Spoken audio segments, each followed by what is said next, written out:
Welcome to Pocket Woman Lockpicking and Locksport. This is Locksport Hangout episode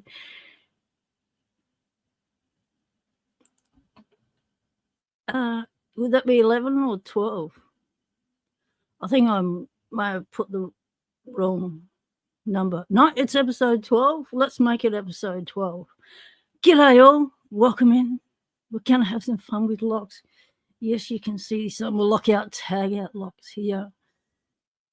Right, let's just go through the list of attendees in the Hangout. We got first, claiming first is G Keyman, the mod with the most. Welcome in, mate. Snake was second. Hey, that was a quick second. I mean, it was 2 minutes. 2 minutes between first and second place here, people. This was close. This was close. Oh, and then another minute between third place. Yep, it was quick. So we've got Lockchuck. No, Lockcracken. Lockchuck. Yes, we do have Lockchuck in fourth. He's claiming fourth. We've got Lockchuck. Lockcracken. There's too many locks around. Lockcracken has claimed third. Lockchuck is in fourth. We've got Snake in second. And GK Man in first. And 9:54, 9:53. Oh, there's a minute between third and fourth as well. G'day, Otter Arms. Good to see you, mate. How's it going on the ranch? Not long now before we get to reveal our parky locks. I mean, I don't know about you, but I'm chomping at the bit about this. I've had to tell so many people to put their parky back in their box and put their videos and stuff to unlisted for the minute. And yeah, just hold off. Just hold off. There's still 20 people yet to receive their parky locks. As soon as they, we get the numbers up there, we know how many people have got them. It's going to be about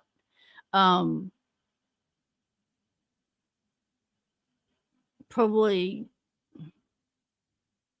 16 to 20, so about 4 that we won't know about or that we know that won't be able to do it at the time. So we don't have 20 to wait on. We've got about 16, I reckon.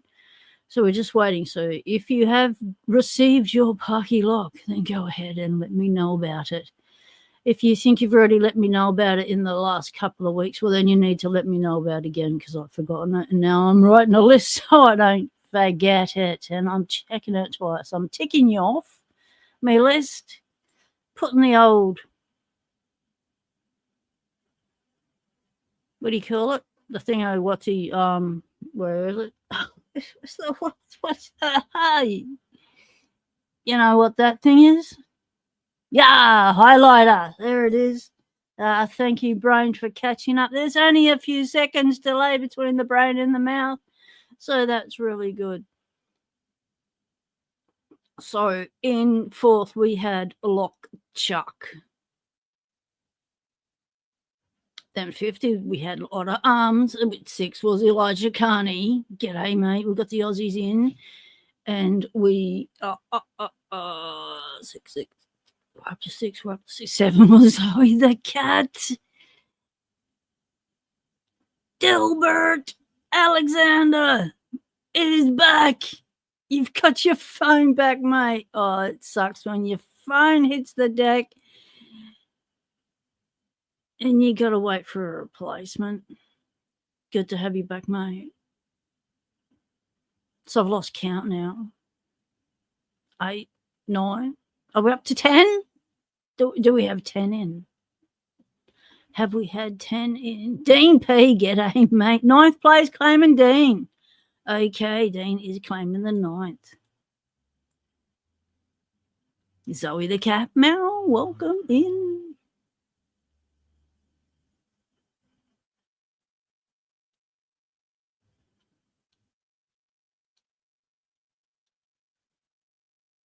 K-Beard, I think you're the 10th.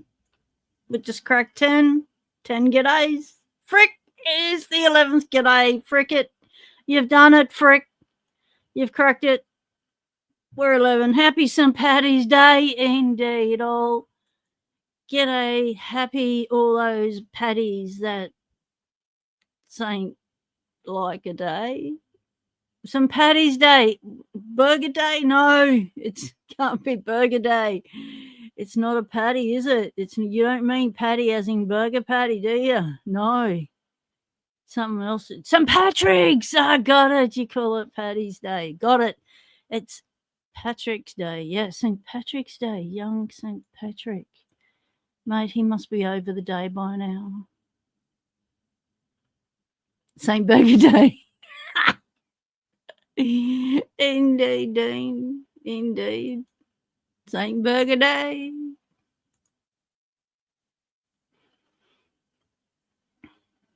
Right. So what we wanted to talk about today was a few things. We've got some lockout, tag out, locks out because, hey, who doesn't like a lockout, tag out lock?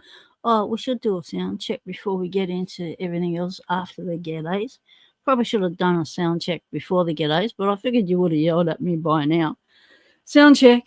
Audio. How's the audio? Audio check. Check. Check. Check 1. Check 2. Check. Check. All the way from Oz, how's the audio coming across the ocean waves? It sounds good in Oz, says Elijah. Good, good. Audio's good overseas. Awesome. Thank you very much, everyone. Okay.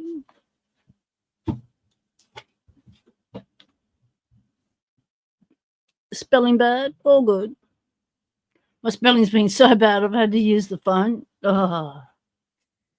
And using this new keyboard that's, been plugged into the laptop. What a pain this has been. It's the old style keyboard. It's like chunky AF. I've got it resting on some clamps, and the clamps are stopping that from sliding off because I've got on such an angle. But yeah, probably not ergodynamic, but I've got everything. My laptop's becoming a Frankenstein. Everything has to have an external plug-in for. Lucky it's an old office sort of laptop and it's got lots of external ports. So I've had to plug in external microphone, camera, laptop, mouse, and I've still got one port left. So I hope nothing else shoots itself because, yeah, that's that.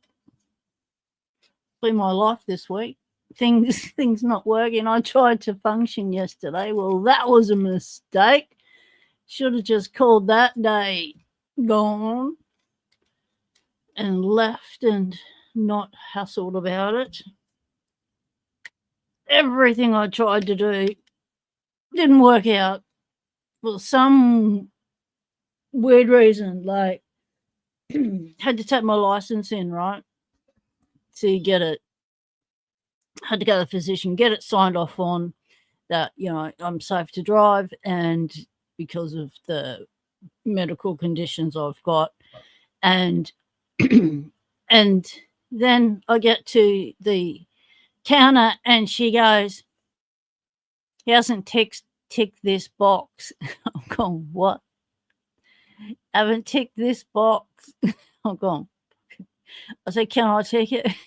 I know the answer. Can I tick it? Because the answer is the same as what's been going on for the last 50 years on my license. It's the same answer. And she's going, no, you're going to have to go back to the doctor, get him to tick it, and then bring it back. And I'm going, yeah. So, called the day done. Well, I got home, tried to do something else, and, spilt water. Like, well, I didn't do it. The cupboard thingo collapsed beside the bed where the computer was resting, and it all the water, the bedside water, ended up over, but also the whole tank of water that's in the new machine, the spray air in your face machine, the CPAP machine. It went ass up. All of that water in that reservoir ended us up. So I saved the computer because, it's been through enough, I just pointed out all the things that have to be plugged in, right? So the old girl, she's been through enough. I didn't want her to suffer anymore. So I saved the computer and everything else went. And then it was a big cleanup. It was a simple job. I was just going to do this one thing. And then it turned into, oh, no, now it's become this thing. Now today's done the same because I was going to do one thing today. And due to all of yesterday and last night, really bad night with the body going off its nut and having to shut it down and get up today, and the day has to change. So I have sent Betty off for a walkies with the support worker because my wife is not up. She's not well enough. She had a bad night as well, and then she had my bad night on top of her bad night. So she can't even wake up. So I don't know how people's 2 days are going, but this Saturn, lining up with, what is it, the Earth or the Sun, or it's lining up with something. It's doing something. So just be careful because there's stuff going down. That's all I'm saying. Electronics are breaking. Things are just like not working out. The simplest of things that are the easiest to do are just not happening. But yes, everyone will be recovering. It just takes time. And one of the things I use to recover, and one of the things I use when I'm really low on energy, like really chronically fatigued like now, is I do Locksport because it's minimal physicalness required. So you can, I've even begun leaning my arms. And just using my hands. That's how compact I've become doing Locksport. And so we have the Master Lock 411. That's a long one. Yeah, it's longer than a normal Master Lock. And it's like that. So I can put dual languages on it with the stickers that come with these. So you can put 2 languages on one lock. That's a clever idea. 2 languages, they needed 2 bodies, a longer body. So they couldn't come up with another idea. So they came up with a longer body. Scored that one from average picker in the winnings I got from the lock toss that I won. And I still haven't been able to pick it. Oh, it's a hard one.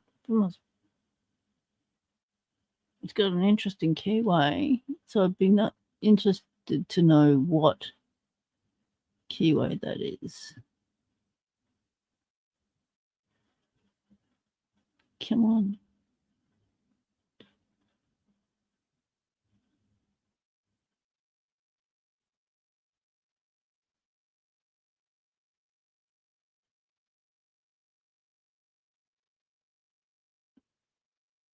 Looks like it might be the 410. I'm not sure. I'm so out of touch with my lockout tag out locks. I'd have to look it up. But yeah.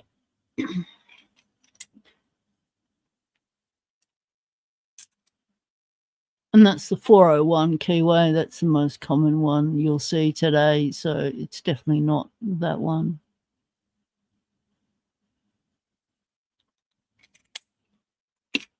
So I wonder if it is the 410.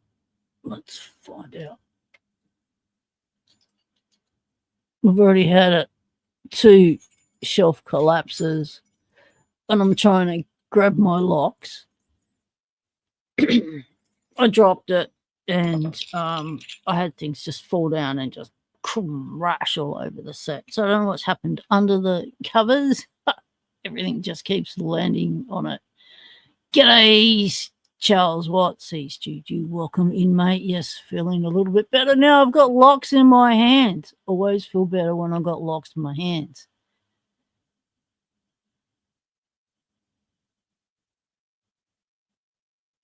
You've got, is it the same keyword? So it's a green one. It's a master lock. So it's the 400B, says GK Man.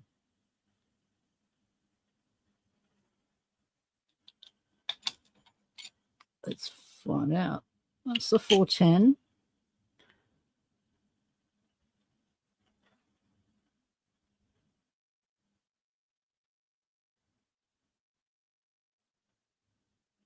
Now I've got videos on my channel of all the differences between all the keyways and stuff.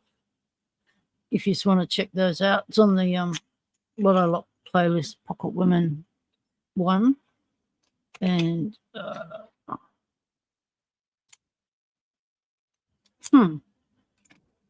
where's my one with the 400?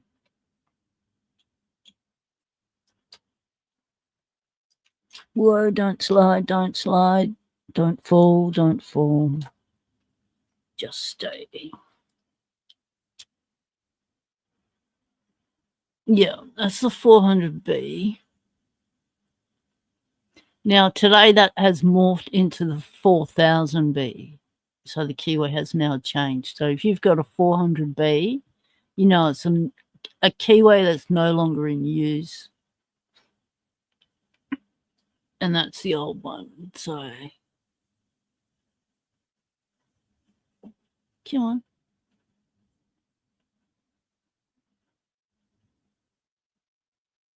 Focus.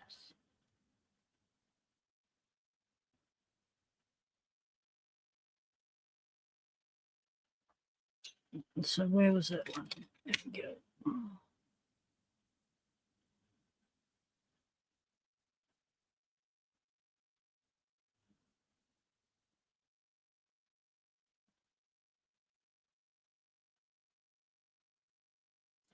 So sometimes there's really subtle focus changes between the profiles, which is why I'm looking at the bottom.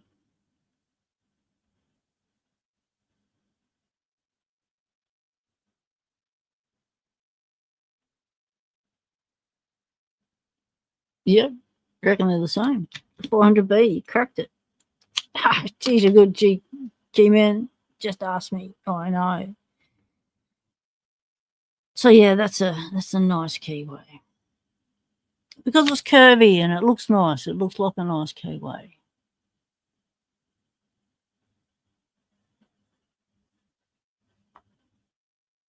It would say master lock.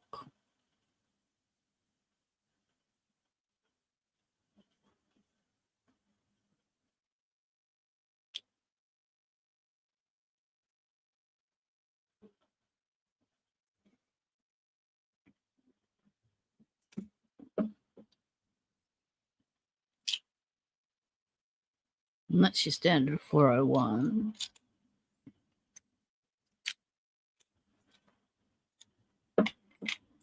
And then there's one master lock, lockout, tag out lock in the plastic bodies, because I don't really have the other ones. That I don't have, that we just have not come across, or I might have in my collection. I might need to measure up, but I don't think I do have in my collection, is the S31. I think it's called the S31, and it is exactly the same as these, except it's a stubbier body. So it's a fraction shorter in height, a little bit wider. Mr. Inferno, g'day, mate. How's it going? Good to see ya.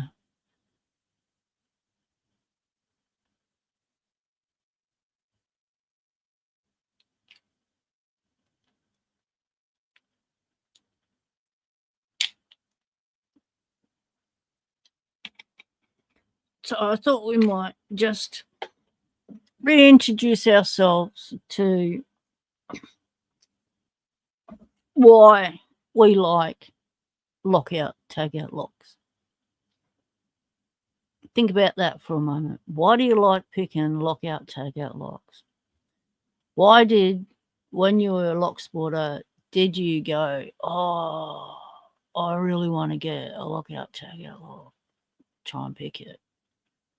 What was it about it that made you want to get one and pick it?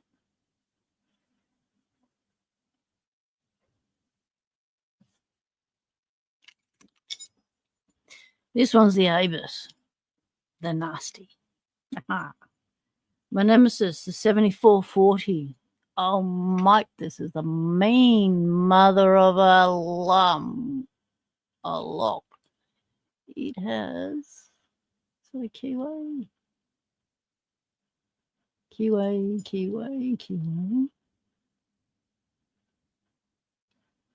at that keyway.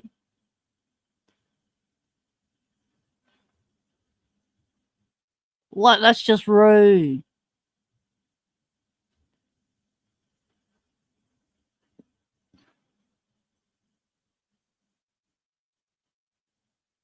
So the 7440, what's and look at the nasty key that's in it, like. Oh. So one of the things about these, as well as the gnarly keyway and the nasty bidding, is standard pins. That's my nemesis. It's got bloody standard pins in it. Yeah, Dean, you do need one, mate.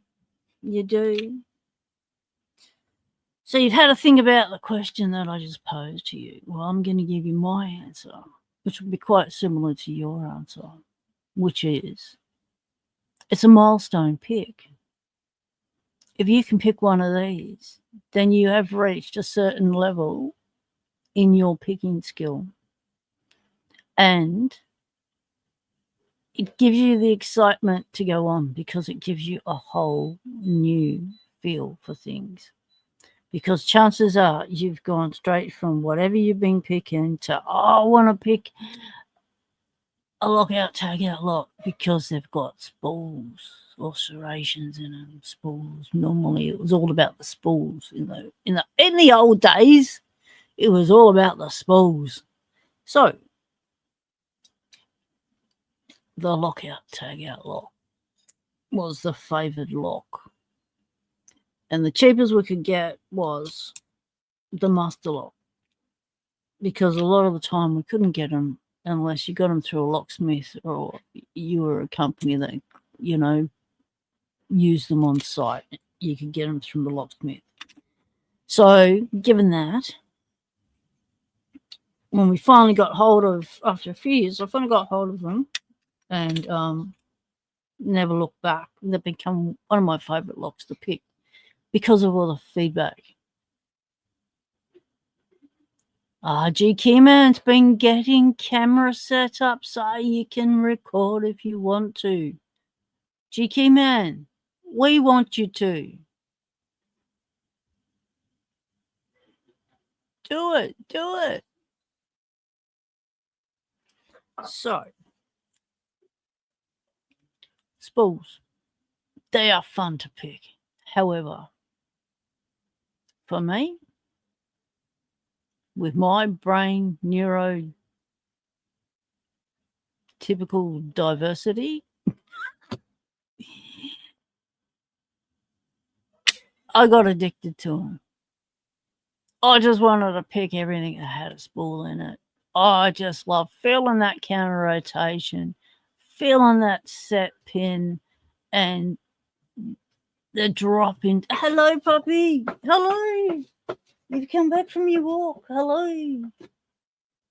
Hello. I just got to put you on mute for a second. Just hang on a minute. Talk amongst yourselves. Be kind.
All right. My work here for today is done.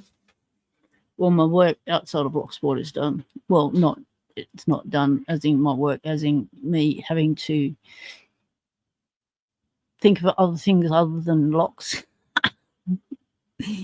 That's one way of saying it. Yeah, you don't have to try and work out someone's day anymore. Their day's done. Good. Betty's happy. She got a social day. Spools. Addictive little beasties they are. Anyone else got addicted to them when they first started picking it? Spools. Addictive little beasties. What do you think is easier to learn, the 1100 or the 7240? I would say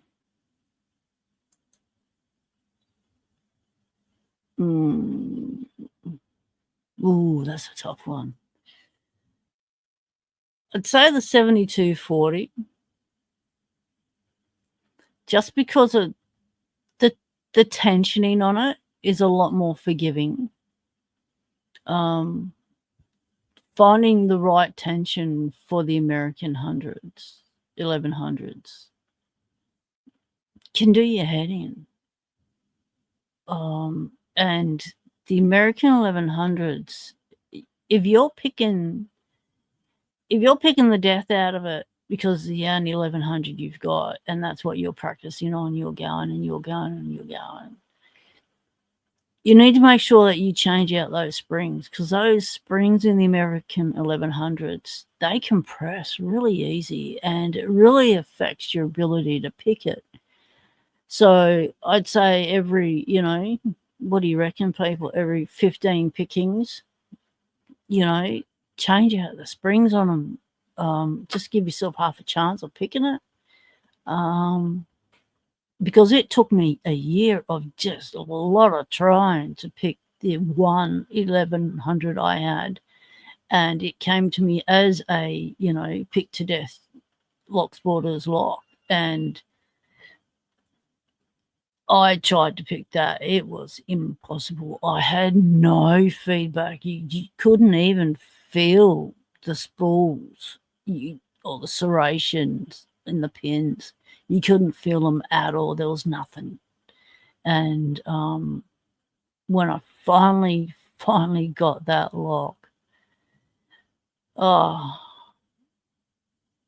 it was just it was just such relief. And it was like, okay, now don't stuff it, let's just keep it in frame and gut the thing. So I did that, and I gutted it, and looked at the springs and went, wow, they're really little squished up things. Didn't realize that the squished upness was not meant to be. And the pins were filthy. They were gunked up bad. No wonder I couldn't feel the serrations, because they were so gunked. There was no serration to feel. And same with the spools. They were gunked up as well. So it was really bad experience with the 1100 for me, my first experience. So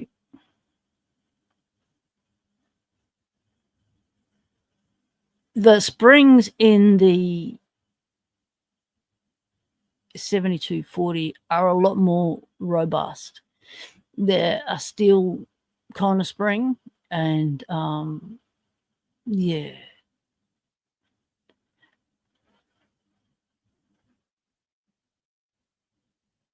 However, the 7240, you do have to, if you pick in hand, you have to, and same as in a vice, I guess, you need to, and it's easy to do it in hand because it's just a slight adjustment, is you need to be able to pick on a different angle, because the core's on an angle. It is not an upright core. It's off to the left. It's off like, it's 11 o'clock. So you've got to adjust when you're picking it.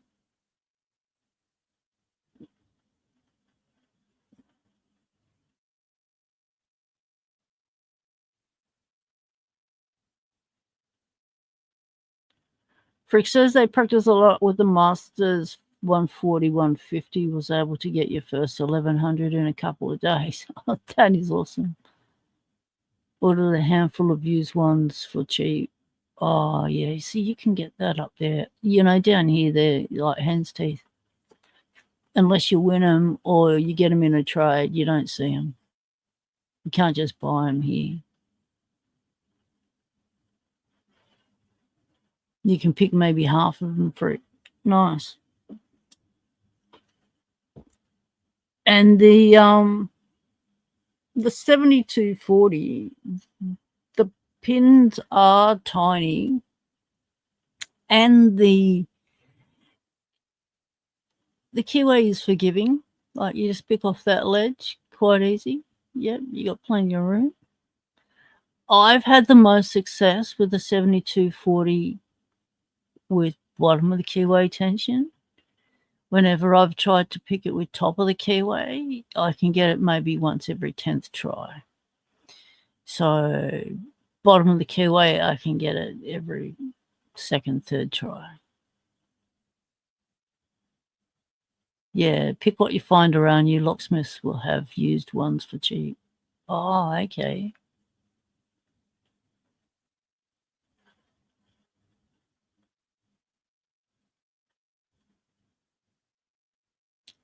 Charles, well, I was a year of crying with the 1100 trying to pick that thing. And then in the middle of picking it, my cat decides to start going off her nut and she wants to go outside. So I have to get up and be door person, right? And so it's like, yeah, but I'm in the middle of picking. I could feel I could finally got core rotation, and I could feel like I could finally get in somewhere. And I just didn't want to put it down. I was like 14 minutes into the video already, and I was like, I'm going to do this video no longer. How long it takes on picking this thing. And then the cat wants to go outside. It's like, what? And so it's like, right, grab the camera. Right, everyone, you're coming with me. And I took it. I kept it in frame the whole time I was opening the door, letting the cat out. So that was when the animals became part of the channel. Scully, g'day, mate. Welcome in. Yes, Snake is in the house. G'day, Snake. So for me personally, in Australia, we have more access to the 7240s than we do the 1100s. So for Australians, Southern Hemisphere, I'd say go for the 7240. With the 7240, the spools are like a quarter smaller than the pins for the Master Lock or the American 1100, the high wires. Like, they're not the same length. They're short. They're really stubby, and they're shallow. So with these, you can, depending on what tension you're using, will depend on how much feedback you get, whether you actually feel those spills. If you do soft, lighter tension, you can sometimes not even feel the spools in this. And it's just like, oh yeah, that's picked, that's picked, that's picked, that's picked. Okay, boom, it's open. And you go, oh, okay, I don't remember getting counter rotation. But you would have done that. It just would have been really subtle because the spools are quite shallow and stubby, and the whole thing is little inside.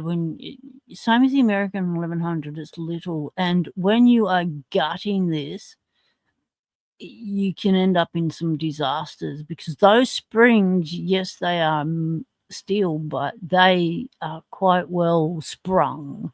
And when you try and pull them out, they can pating on you very easily. And you can have a pating situation where you can't find that spring anymore. And it seems to be that each time I gut a 7240, especially outside the house, when I'm out doing something, doing a challenge or whatever, I end up gutting it out in the middle of nowhere or something, and then I lose a spring. So our friendly locksmith, Locksport Springer, aka Cranky Lock, aka About Town Locksmith, he was able to source me a bag of spring. So I now have a bag of 100. Well, it's less than 100 because I've used a few of them and I've given quite a few out. So, so for people that are working on their Avis 7240s, yes, you will risk losing springs. However, that's okay. Fogwarm's got you covered. I can always send you some because I have a mega supply. So I would say for Aussies and for me and for those reasons, I'd go for the 7240.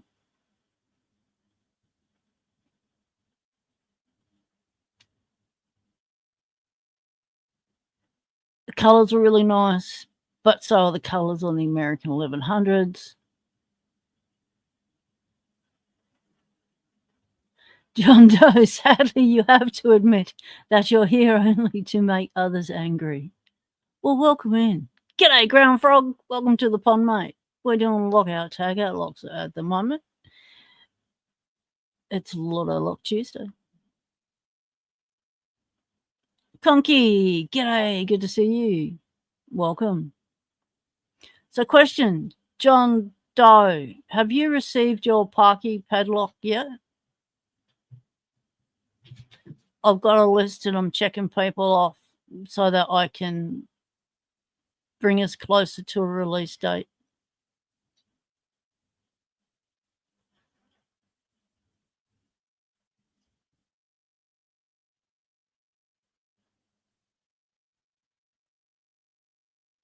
But I would like to get all the colours of this one day because, you know, it is really pretty. But then you've also got your Brady's, which are a different kettle of fish altogether. You've got your Brady Compact.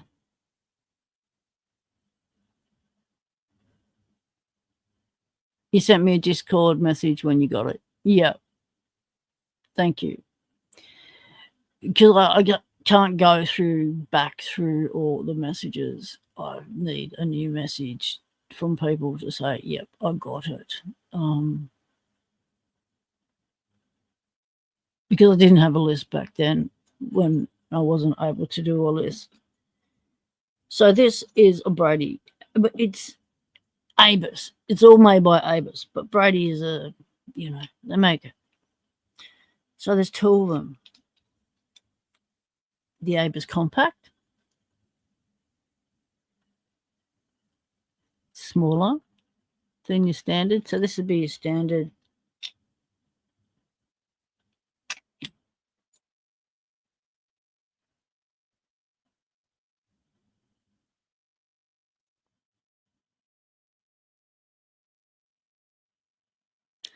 Scully's currently got one pin stack in the Asa Twin. Are you successful, Scully? Oh, answer no. David Romano. Meow. G'day, Catman.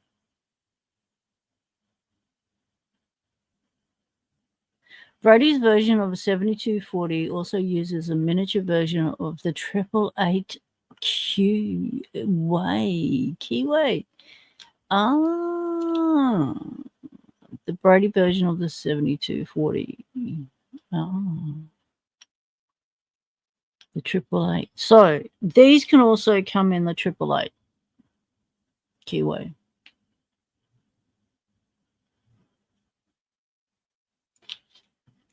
These are a fun pick. To gut them can be a nightmare. Especially if they're used. These ones get stuck. Yes, they do. Becomes an okay gut once you get, this released and this bottom bit slides out. That's okay. This one, oh my. This one has a mind of its own. It's got the Abus Keyway. It's supposed to say Abus. Can you use your imagination? You can see an Abus. Yep, you can see it there almost.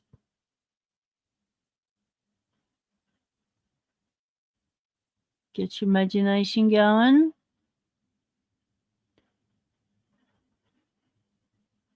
Abus.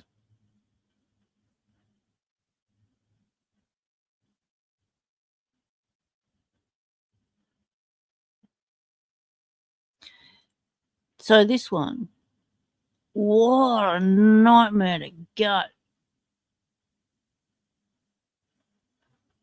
Okay, John Doe, I'll buy. Why are you such a nightmare?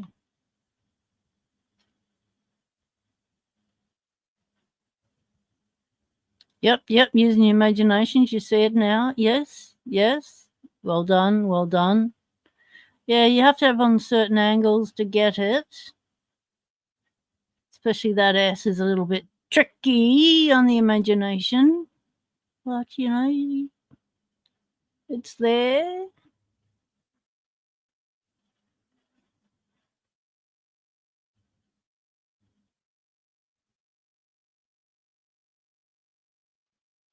Oh, David, do those small Bradies use the spring-loaded core retention method like the 7030 does? I'm not familiar with the 7230. I am familiar with this, and what I can tell you is it's a nightmare to gut. There's a little pin down in there. Once you get it open, there's a little pin down in there that's holding the core in place, and you have to get something thin down there and push that pin back to be able to. And it's spring loaded, so yes, that would be what you're talking about, spring loaded core retention method. Yes, it's core retention and it's spring loaded. Yes, we are ticking the boxes here, David. Yes, it must be the same. And then you've got to do another thing. So you need 3 hands to do 3 actions or 4 actions at once to get that core out. And it can be tricky. But once you get it, it's happy days. It's just getting the thing out. It can be like, you know, kind of thing that wishes you had a pause button on your record. Yep, you got it, David. Same mechanism, mate.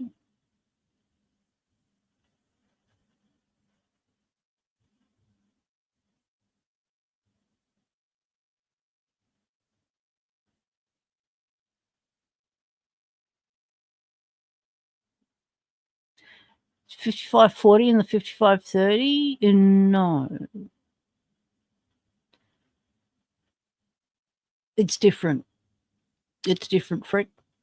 It's a different mechanism altogether. This is talking about a spring-loaded pin that is in the release part of the shackle, not the spring-loaded part of the shackle. It's in the bit that comes out and around, and where you would normally have a screw to undo, you don't. You've got a pin you have to push across.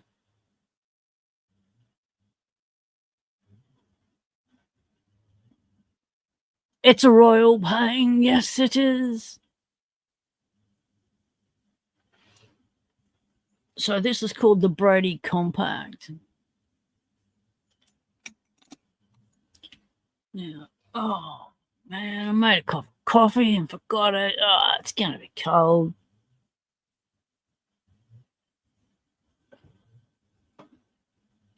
Oh, the warm stage before it's cold. Okay. So, yeah, there's quite a few different abuses that I have. There's been more out there, but they're all a fun pick. Some of them are a nightmare, but this is a fun pick. Now, they're all milestone picks, so these are all lockout, tag out locks. So they all got 6 pins. Yep. All got spools. All are little challenges in their own right. But once you can pick this Brady consistently, that's a fun lock to keep being able to pick. Yep.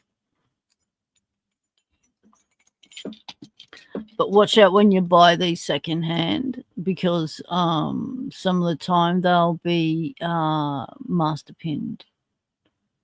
Yep.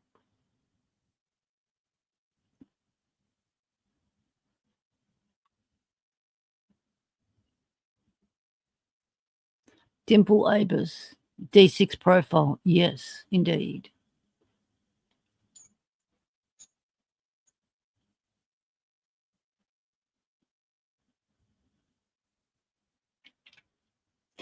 Jonto made a challenge padlock today.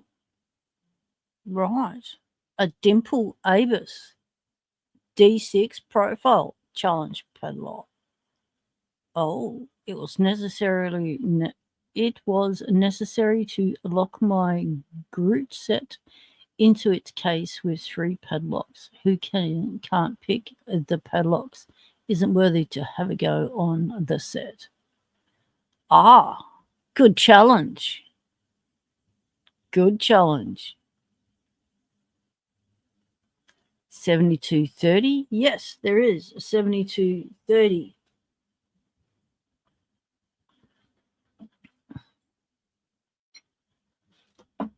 Somewhere here.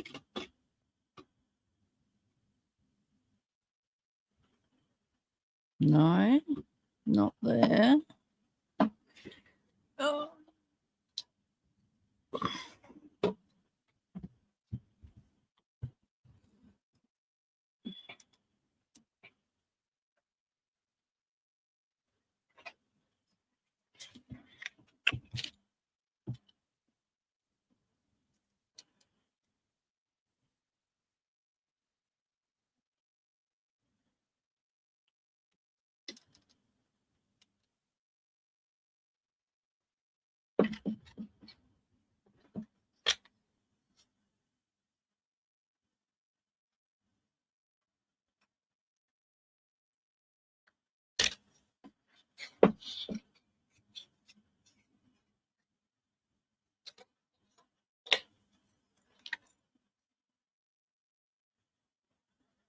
Whoa, gnarly bidding.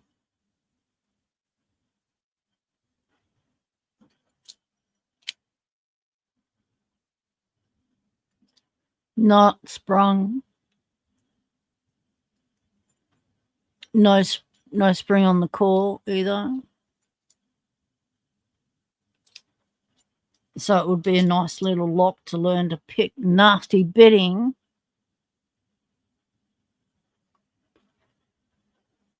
That's the keyway on this one.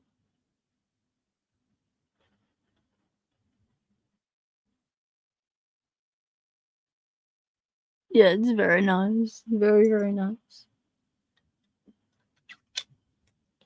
So Elijah has one of those because Elijah won one on one of the live streams.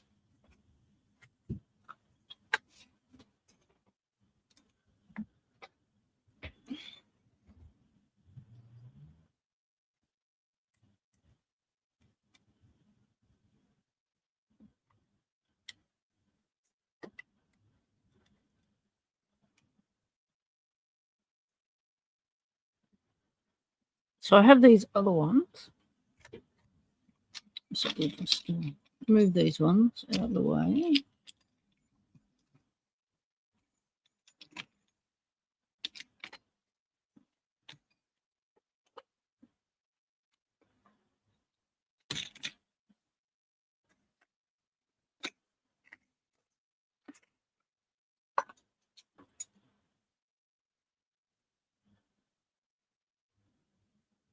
So it's got a slightly different body to everyone else. It's a BN lock.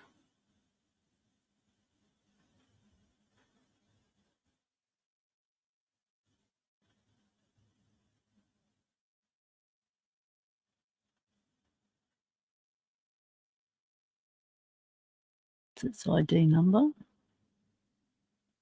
It's its working life crud.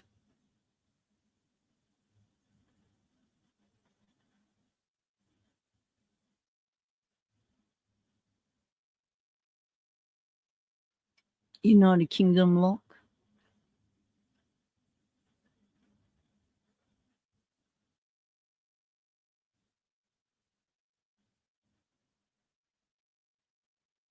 Look at that keyway.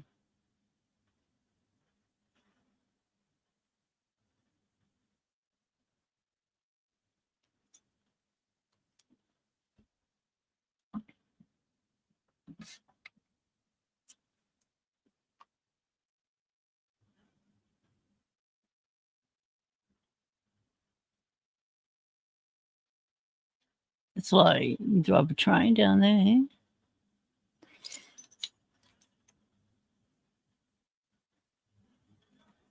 It's a sort of buy.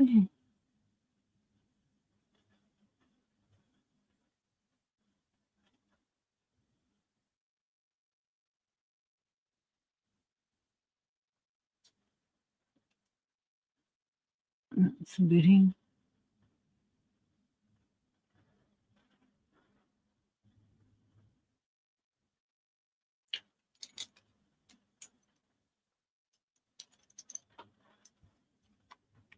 Hey, pussycat. Hey, puppy dog. Okay, we got both of them.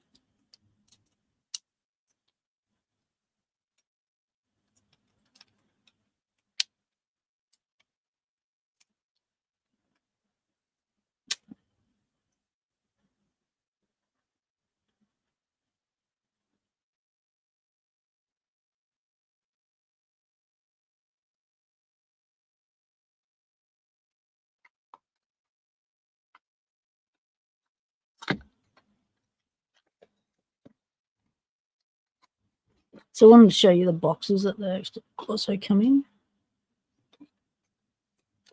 Which is 7240 Abers.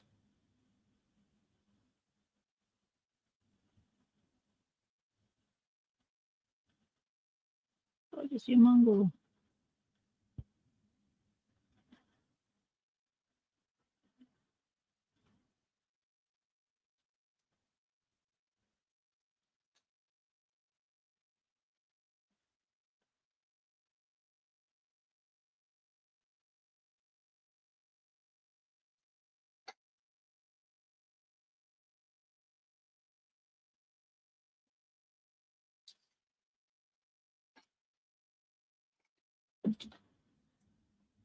We've also got the PL410 Pro from Paplock. This was when it was first released, like 4 years ago, I think.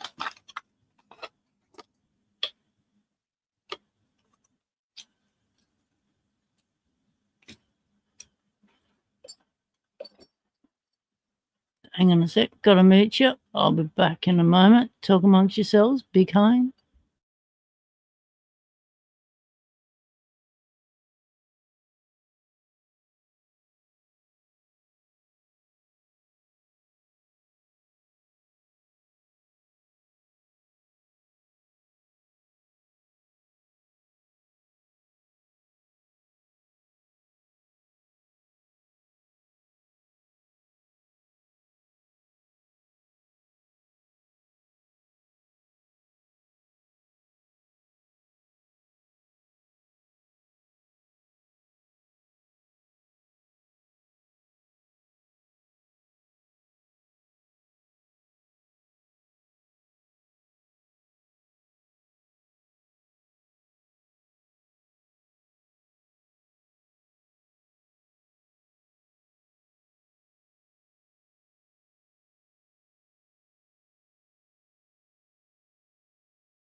Ah,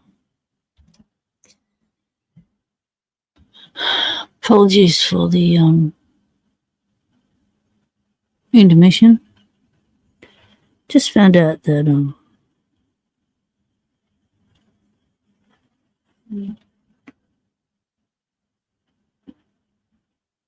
nearly our mother-in-law's cat just passed away. She was 18. She had a good night, good innings. She was a little healer cat.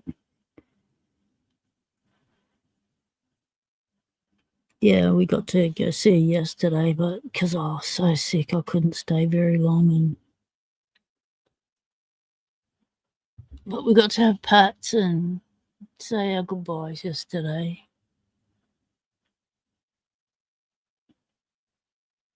So I just got told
Wonder why that muted. When did it mute? That was weird. So you heard the fur baby loss, so I unmuted to tell you that, but then it muted. So did you hear about the pack lock?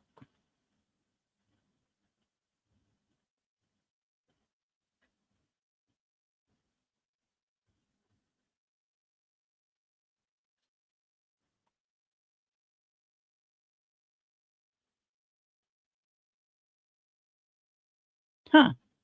Weird. Yabbo, g'day, long time no see, mate. You've been traveling around the world. Out of touch. Yabbo's back, people. Yabbo. Let's move the cursor away from there. So the pack lock.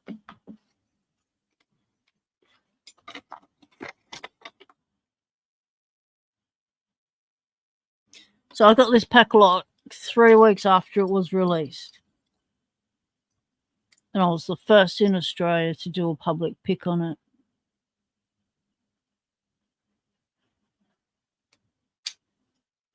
And that's how I won my pack lock patch. This was the lock that they put it out on. And then after they released this, a few months later, they released the aluminium ones we all know now. And we have the Lockwood. This is the 215A40. You have to go to Germany, Italy, Belgium, and back to Germany over the next few months. Oh, mate. When are you going to get a chance to do a video? Pack lock, best American brand in your opinion? Frick, yep. Never seen that pack lock. That's cool. Yes, it is the PL 410 Pro. It is the original competitor to the 410 Master Lock. Packlock deliberately brought this out as a direct competitor to the Master Lock 410. And that's why they brought it out with a 7-pinner.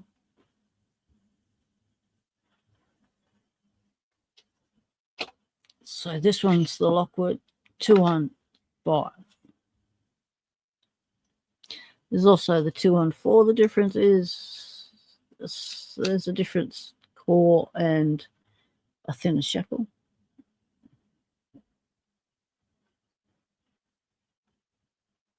Isn't it beautiful? Beautiful, beautiful. Oh, nice snap on that. Let's get that up near the mic.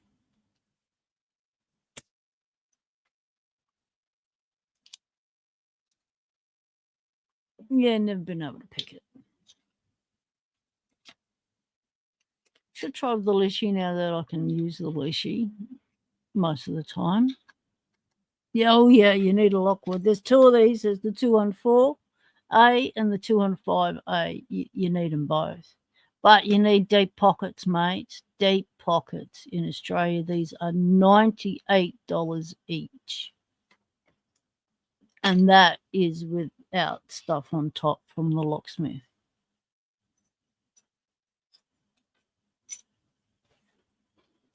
And then we also have the old 225 Lockwood.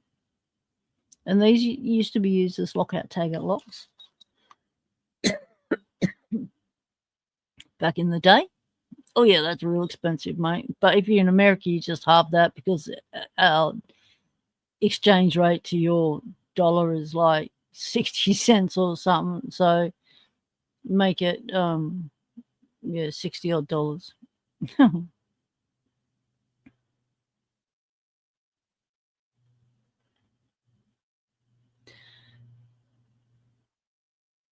So that's the Lockwood. And then this is the 220 modern version.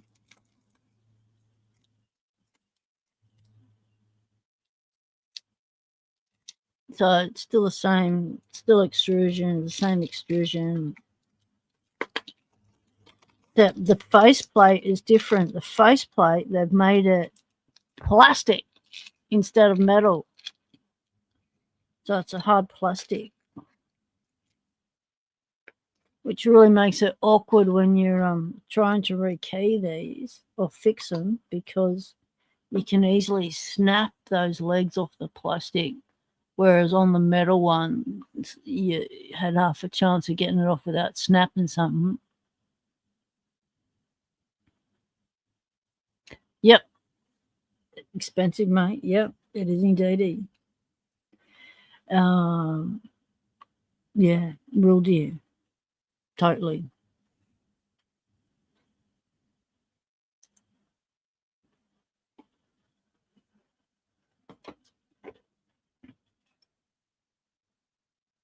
So,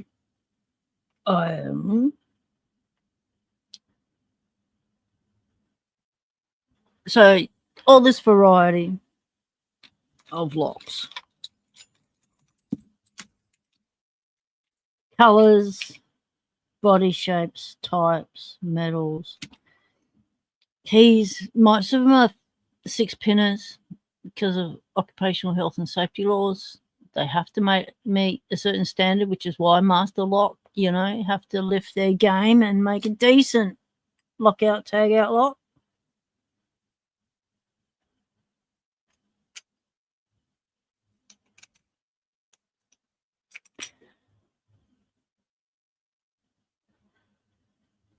You just checked eBay for the Lockwood. It's $28 American, but it's a $20 shipping and handling fee coming all the way from Australia. That's a fake one, mate. It's not going to be $20 shipping from Australia. It's a minimum $27 shipping from Australia, plus change. And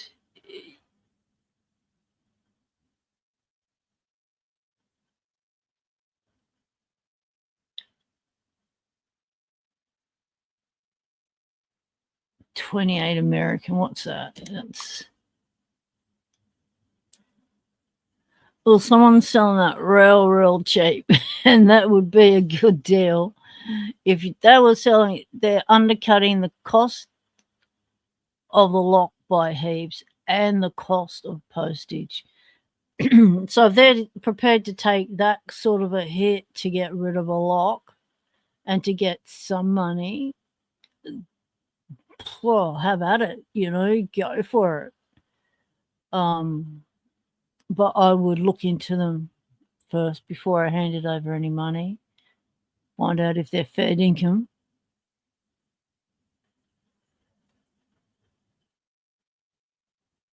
Packlock 410s are about $20 US dollars on Amazon. Frick says, Conky's checked eBay. Yeah. Snake loves some Mulatto locks. Oh, yeah, Snake. We love ourselves some Mulatto locks.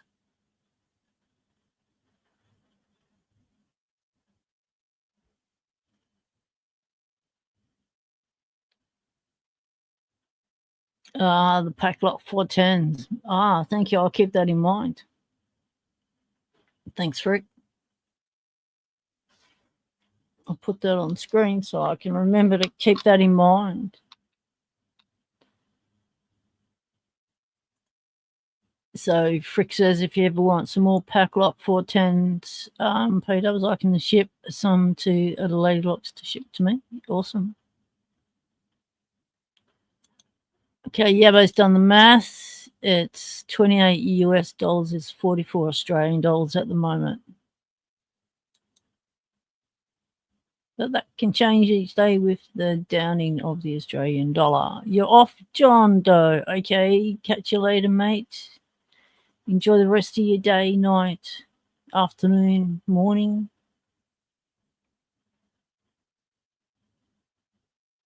Appreciate you stepping in, saying g'day.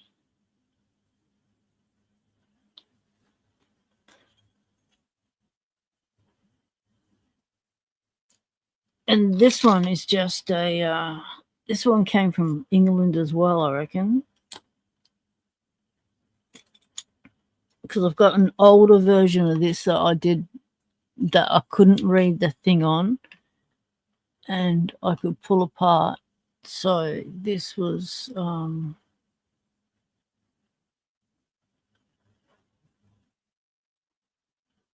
it's called Safety House.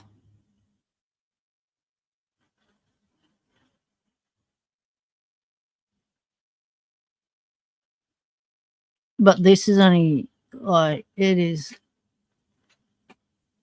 like this is not a regulation OH&S style lockout tagout lock for Australian conditions. That's for sure.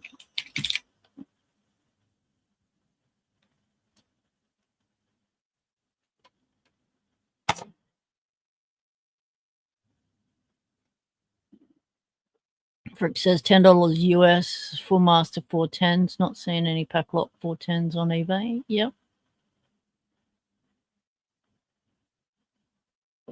You do not see the PL 410 Pros very often at all. Everything's the what's the other one called? The 410 Master.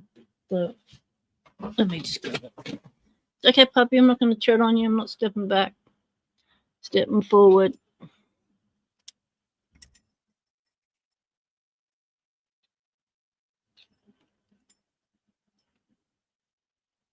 What's something called?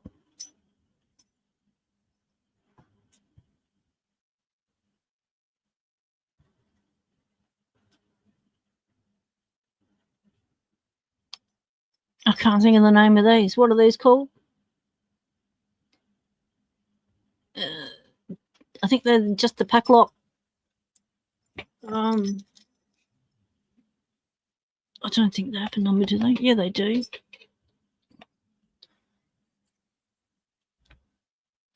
'98 Pro. So the 90As and the 98 Pros. So the 90As and the 98 Pros. So the 90As is to be in direct competition with the Master Lock version. And this one is 28. Conky's off to do more research. Good on you, mate. Yeah, I love a Lotto lock. You can't go past a Lotto lock for a lot of pick and fun. So one of the bad habits I got into was actually not going past a Lotto lock. I sort of stopped at Lotto locks in my picking development because I was having so much fun with them. I love picking them, pulling them apart and playing with them so much. And so then I just started to specialize in lockout tagout locks. And then I started a series and the rest is history.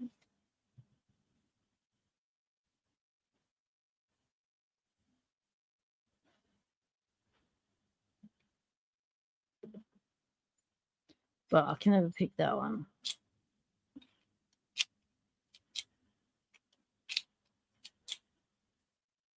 Yeah.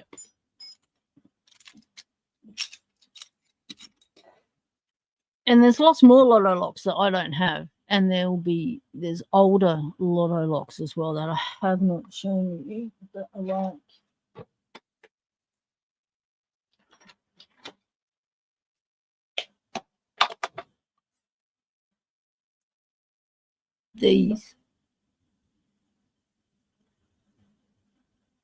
These are the little old 232 padlocks. A lot of these back in the day were used as lockout tagout locks. I bought a heap of them and I've given a lot of them away. And they were all used in the 1960s as a lockout tagout lock.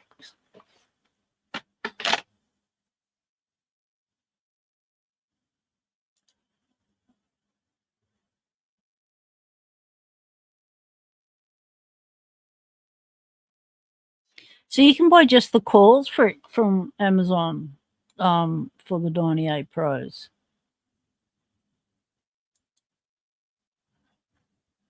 I didn't know you could change your cores. Because I don't pick mine because I've only got one core. I only want to stuff it up the keyway because, you know, I do stuff up keyways with my picking.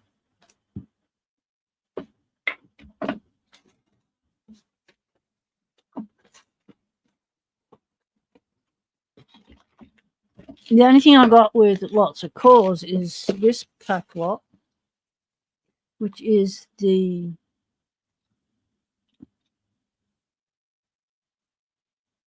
UCS 1A. So Block Kraken gave me this.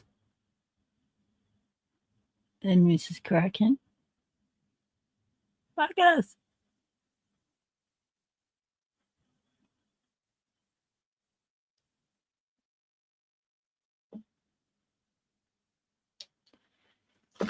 And it came with a lot of different calls. So there's 1, 2,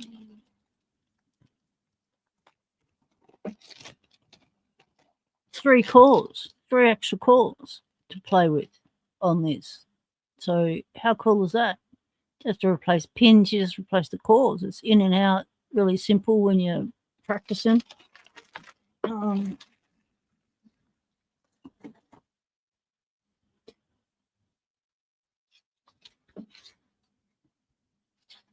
So I've been able to pick this one. So I've got 4 cores because it came with a core. So I've been able to pick this one once, but I haven't given it a definite go to be able to pick it consistently. Doesn't Packlock have a reply? Good question.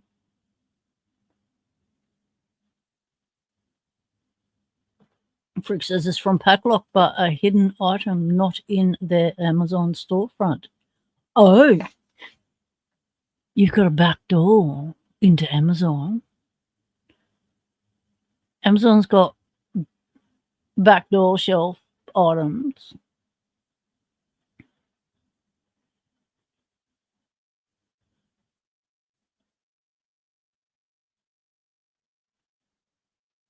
$10 a core and is a 5-pack, so $50.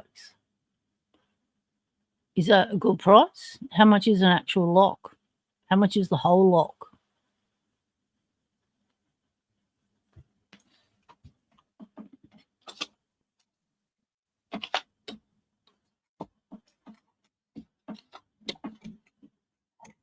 So is that a good price?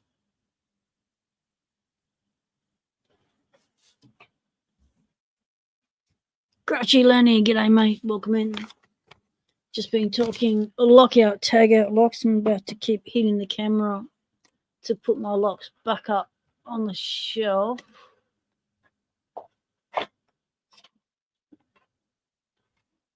Let's hope I don't drop anything or nothing falls down. It seems to have less space than when I was removing stuff. So what's happened there? Oh no.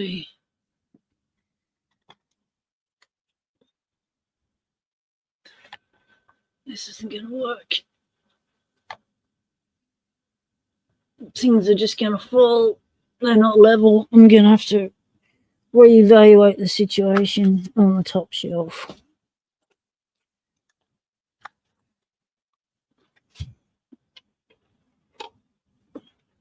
I think I just need to move all my locks to bottom shelves so that I can access them easier when I'm on camera so that I can not hit things. Right, let's just pop in these back where they live because we need space for the next thing I want to talk about. So the reason why I brought up all this, brought out on me lockout, tag out locks is because I want you to think about starting to get into them. They're a fun pick. Get back into them. If you used to pick them, start picking them again.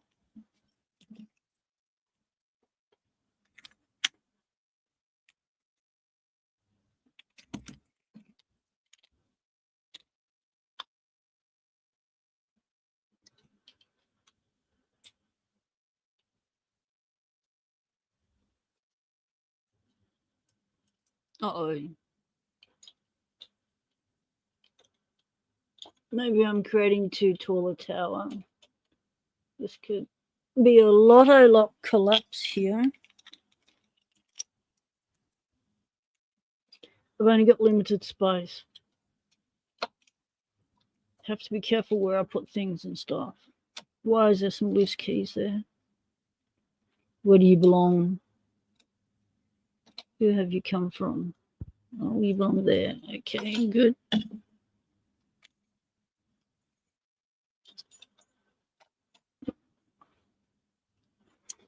The Nemesis lock. Oh, where to put the Nemesis lock? Put it there next to the cat. You bricked an 1100, Grouchy. Oh, mate. That's happened tonight. Grouchy Lenny. That's a sickening feeling when that happens. It's like, oh. And you know you're in for a long night now.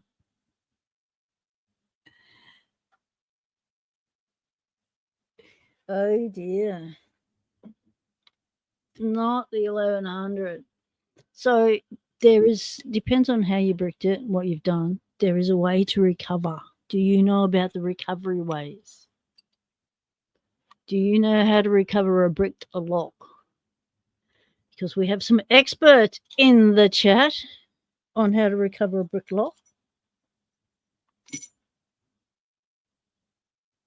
Where did my box go? Oh, it's over there.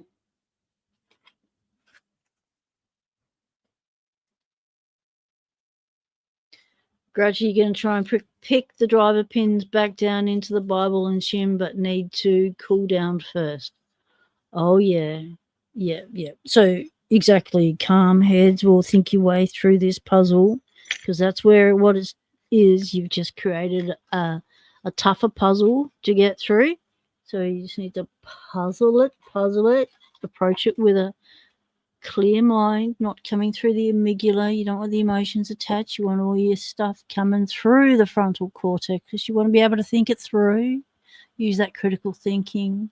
GK Man says, at what point was it bricked? Because that's important to know, because that'll determine how the recovery goes. Grouchy Lenny was swapping cylinders and accidentally overturned and dumped the key pins. Whoa! And like a fool, you took the key out. Yeah. We've all done it, mate. We have all done it. We know the sickening feeling when you take that key out and you just go, oh, I made that worse. I shouldn't have done that. Yeah.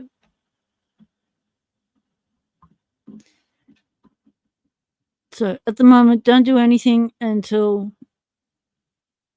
the chat looks at what's going on, because there might be something you could do to save it easier than what you're about to do. So what you were about to do is picking the driver pins down in the Bible and shimming. Might not be necessary. Might get away with some little tapping, because I know sometimes you can do a recovery with some little tapping. You tap those little beasties back into the holes.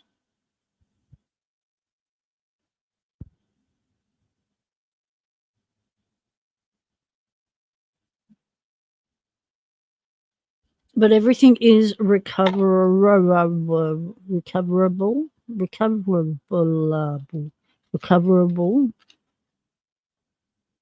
You can get it back, mate.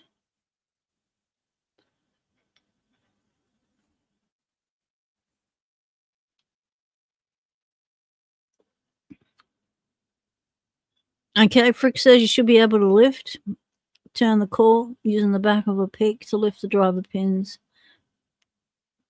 Don't then it back all the way, though. Quarter turn. Then reinsert the key when it's a quarter turn. GK Man says, oh, that's not bad. The core's not in the lock, so that's good. Just use an upside down flat pick to make them flush. Put the key back in and add pins to the correct positions.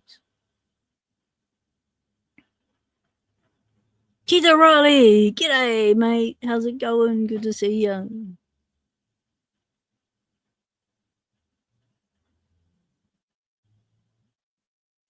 Grouchy Lenny has just bricked an American 1100, and the chat's gone, whoa. Help him recover the situation. Yes, Grouchy, you can use the back of a half diamond to do that. Exactly right. Okay, Grouchy Lenny is in a much happier place now. Has had some deep breaths and some times to do a little bit of Locksport Hangout. We can come in, you can tell us your troubles with your lock, and we can help you talk your way through this little puzzle, help you out with it. That's what the Locksport Hangout's about, you know. No matter what you're doing, you're mucking around in your lock lab, something happens, or you got a question, you think, oh, how can I find that out now? You just realise that the Hangout's on. You can just go in there and ask straight away. And you can often get a visual tutorial happening right before your eye sockets. It's only a temporary bricking. Exactly right. The mortar has not set.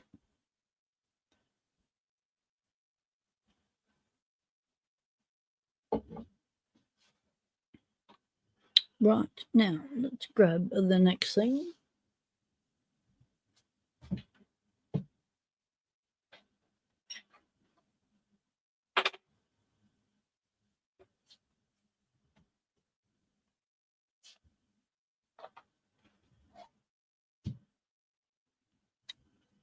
Yeah, that's the good thing about the community, Grouchy.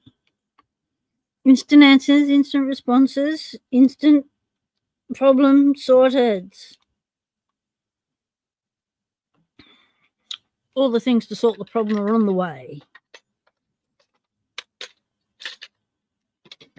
Right, now what we're going to be doing here is something a little bit different. We're going to be making a key.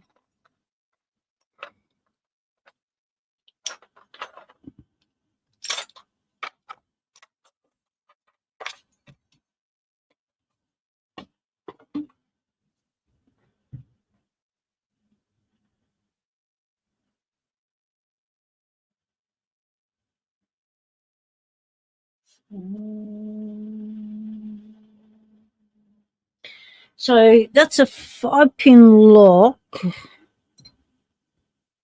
but we found it was a 6-pin plug, so we can add an extra bit in there, can't we? Yes, good idea.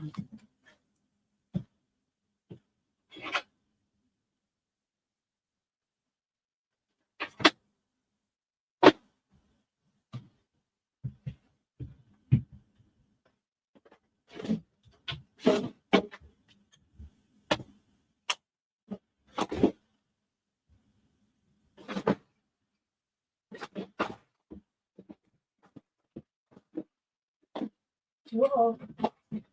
Okay. Okay.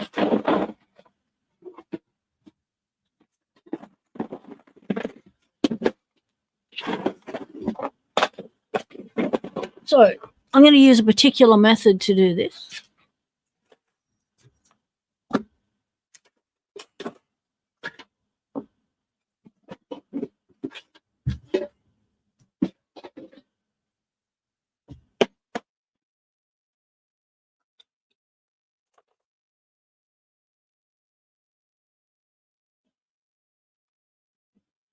Sail W5.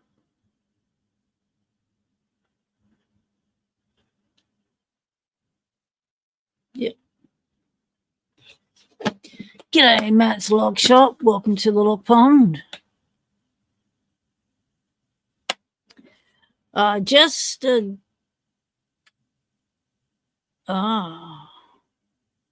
Frick's just dumped the key pins out the bottom with a 90A Pro. Third time in a month. That sucks. G'day, Matt's Lock Shop. Just everyone's holding their breath at the moment. We're just waiting to hear from Grouchy Lenny, see if he's able to unbrick his American 1100.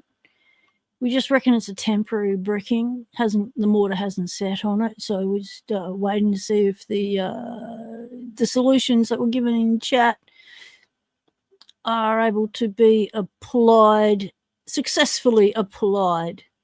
So we're just waiting with bated breath here to wait to see how Grouchy Lenny gets on, because nothing like in the middle of the night something goes wrong and you don't know how to get out of this mess.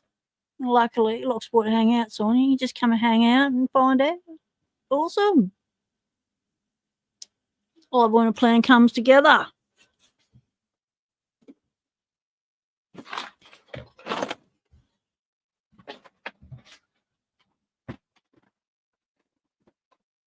That's the key box. Hopefully we won't burn any keys. We just have the one key. Now we're going to be using a modern device, so we're not just using files. We're modernising. We're going to be using the Lishy cutter. Oh. Yes, a modern Locksport device. Every Locksport should have one of these in their lock lab. It's made life a lot easier with trying to put keys to old locks and stuff. It's really good to be able to. The good feeling that happens from one, being able to open this thing, and two, being able to cut a key for it and have a working key for an old lock that was locked up, just dripping in whatever the hell they're putting there that it's dripping in. It's still dripping in it. And yeah, bring it back into use in Locksport as a pretty shiny to show and display. And to pick, but couldn't pick it, so we're not going to try that again. So we need pins. Oh, pins. We need pins because we're going for 6.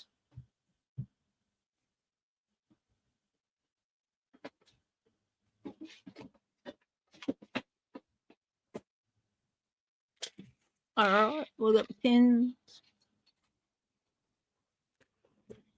What else do we need? So we need this cutter, space and depth keys, scribe, the key blank, the lock, screwdriver, get lock undone,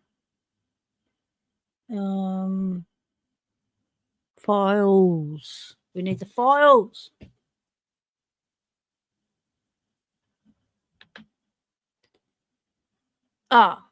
Good question, GQ man. Do I know the bidding, or am I going to cut the key and then match the pins to the key? Yep. So it's going to be a little bit different. Well, I'm going to try, may have to mix a couple of methods or try 2 different methods at once, because one thing I've found when I have been making keys for these old Lockwoods is that the pins can be quite worn and they don't match the space and depth key at all. It can be quite off. And I'm not putting in little wafer master wafers, get no way. So so then I hand file it to match the existing pins, because I always like to try and use the existing pins, keep the existings, what were existing in the lock, existing. Yep.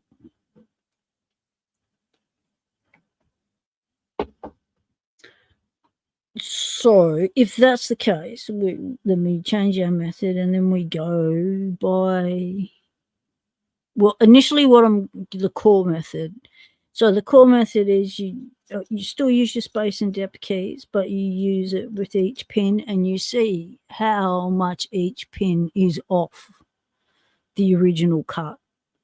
And that's what I do first when I do these old locks. I check the pins first to see if they are actually, they match what they should be matching first. If they're not, then I know what I'm going to do next. So I always check the pins first, And then we go for cutting and filing.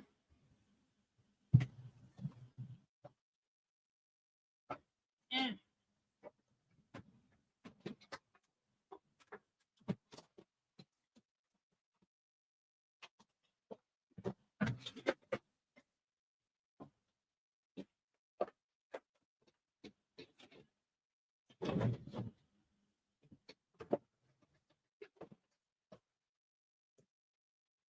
So I have my files here ready to go. Got a couple of particular files that I use when I do my keys. I have been trying to find the correct file, but I've just, you know, if I was to buy a new, it's like 60 odd bucks or something. That's just out of my price range. So I bought something that I thought would be useful, but it's, as always with everything you buy on the internet, you buy a file, you think, yeah, it's going to work, it's fine, yeah, it's fine enough, but this end isn't tapered enough. It's too wide to start off with, so that is annoying. It's not a very well tapered file, but we'll see how we go.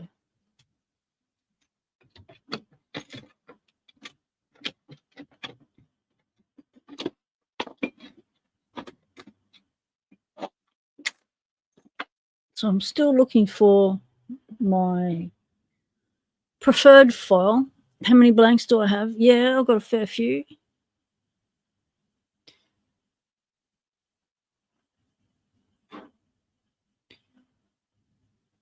Yeah, exactly. G came in. Well, I'll undercut them with the clippers and file them to fit.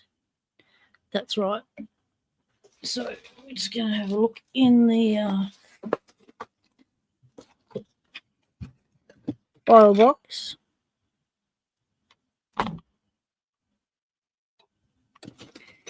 I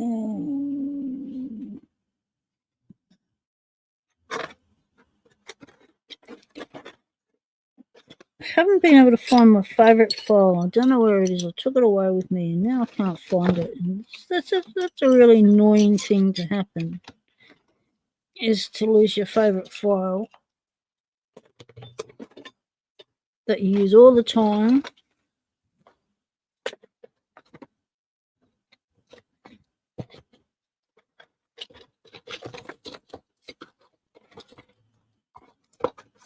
I try and go to garage sales and find some old files because I want really fine file and, you know,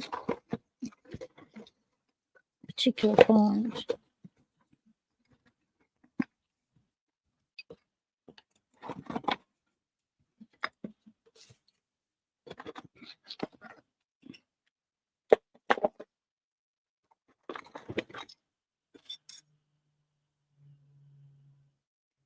See, this is sort of what is good. I guess.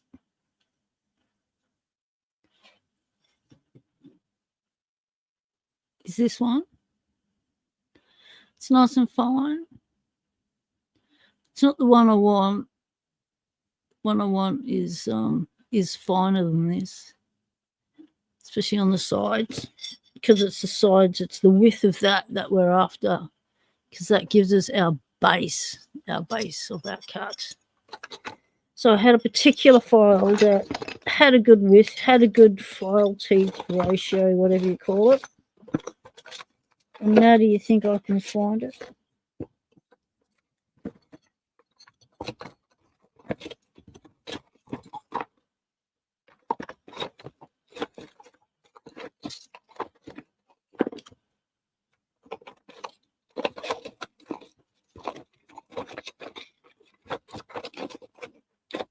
No. Can't find it anywhere.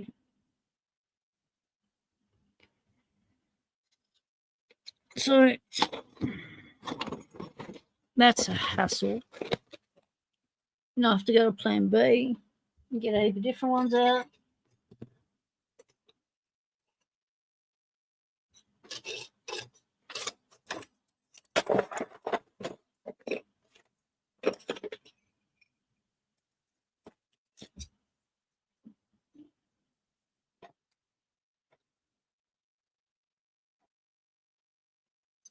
We'll see how we go.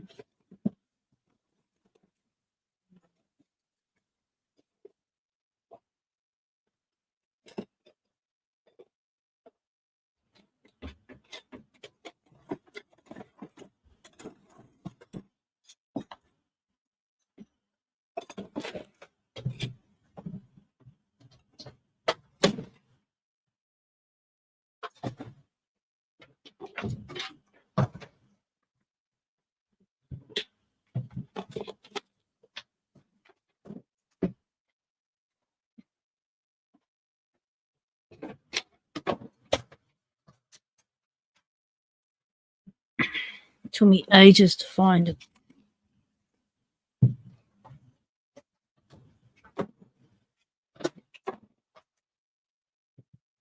A file with thin enough teeth that I could do a key with, that didn't leave so many jagged marks so that I could see a mark if I was trying to impression or whatever. Greyhound picking, g'day mate, welcome in. Wolf to you. Yin Yet, g'day mate, welcome. Yes, a magnetizer. It doesn't work. It's useless. It's useless at demagnetizing.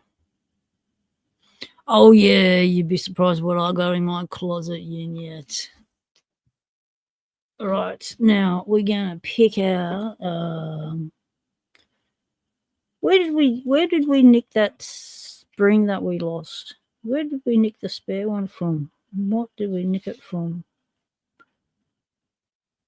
Because we need another one. I'm wondering. I can't remember.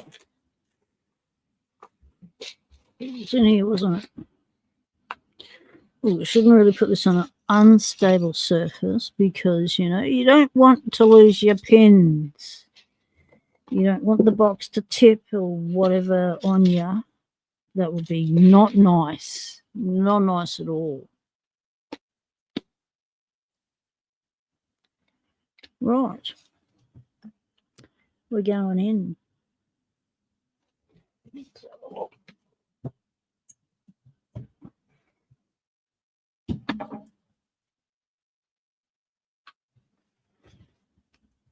We don't have many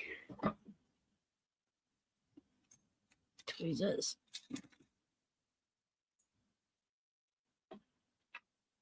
Little one of these.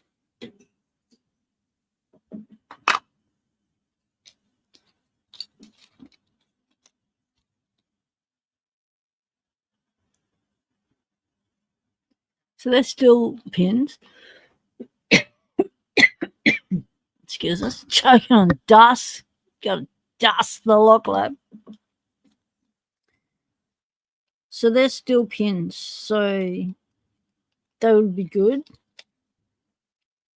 to borrow as my 6 pin.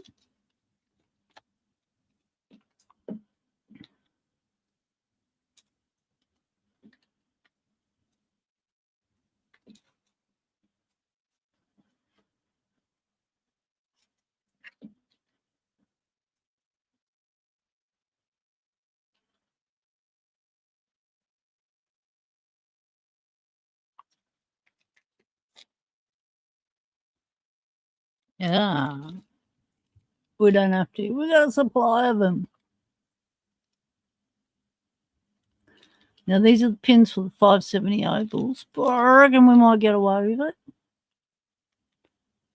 Yeah, because I was making up a heap of 570 ovals to send overseas to people. I needed pins, and Paul came through.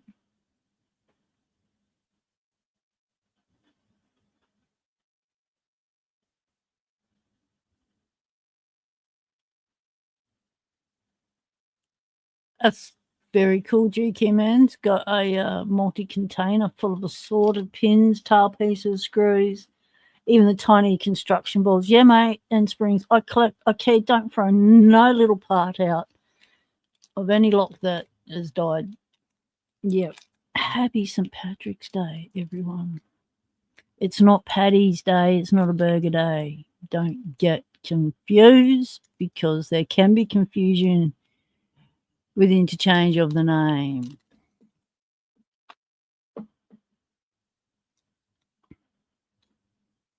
Okay. So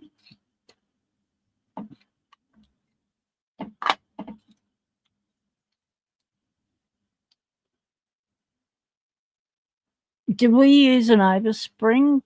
Like, did we use a what spring do we use? Can anyone remember what we did last? What spring do we use on the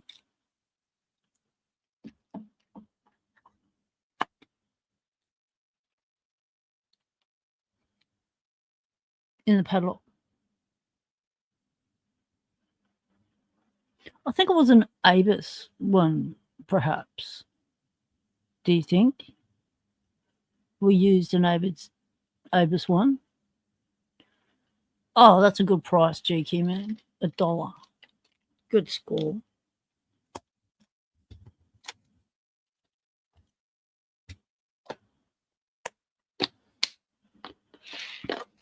Now I'm thinking we did.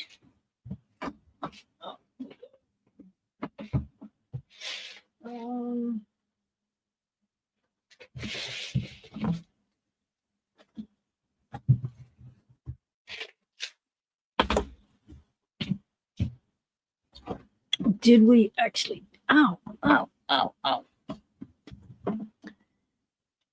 right, let's do this.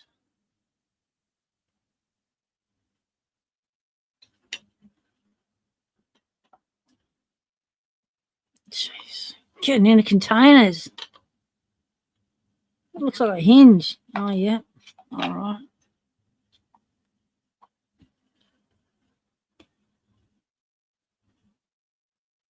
Ah, yeah. The small padlock spring, so it was the Avis. Yeah. So these are the Avis springs. So where's my supply of 100 of them? Oh, this is my supply of 100 of them. Haha.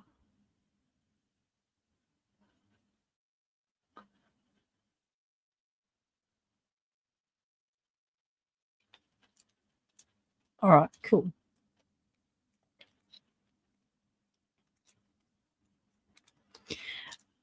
With Avis's terminology on how they call things, they call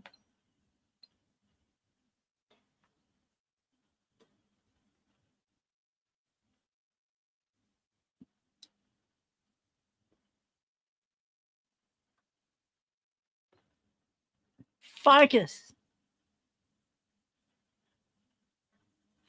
Focus there. There.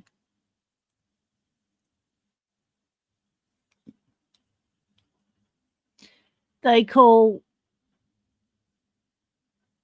spools mushroom pins. Whereas as Locksporters, we know spools are spools and mushroom pins are a different kind of spool. But yeah. So I've got a little protective opening here somewhere.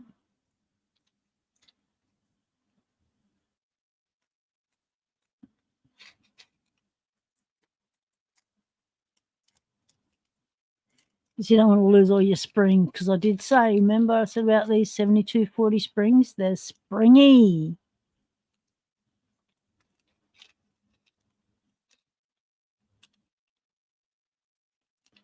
And tiny. Tiny, tiny, tiny, tiny.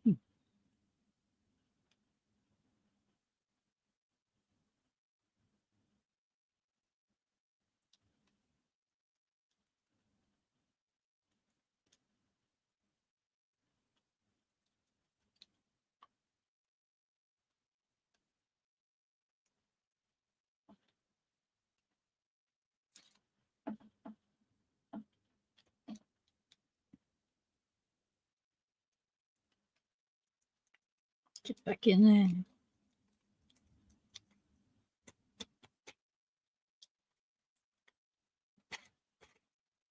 Okay.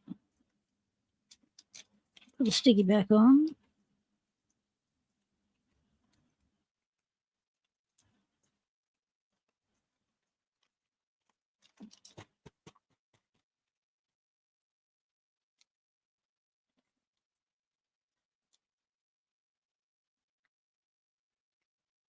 Nice. Oh, the advantage of being able to just reach over and grab the parts you need is a relief. It's awesome to be able to have these kits.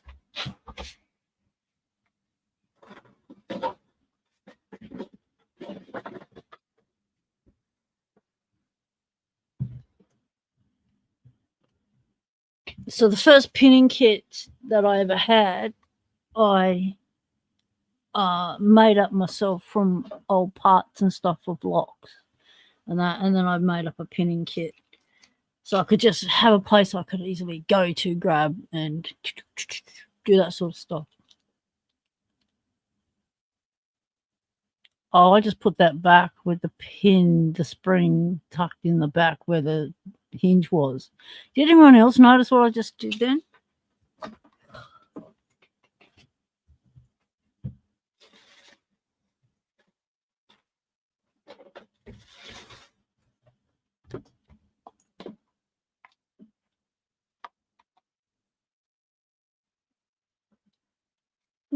Totally sandwiched it, squashed it, and bent it. No.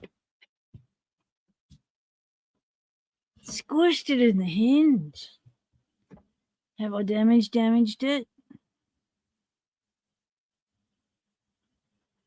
Yeah, I've bent that center spring bit. That was not a good move. Right, it can go in the recycle section. Let's grab another one. Going with the tweezers this time, make life easier, quicker.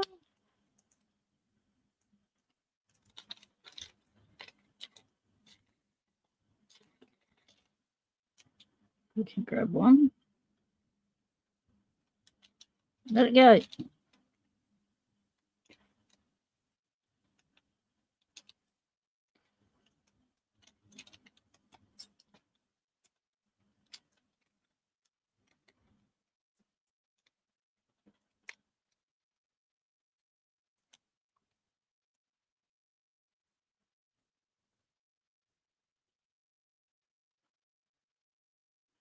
Yes, I was thinking the same thing. I could hear you all yelling, get out an extra spring in case you lose one. Yeah, doing it.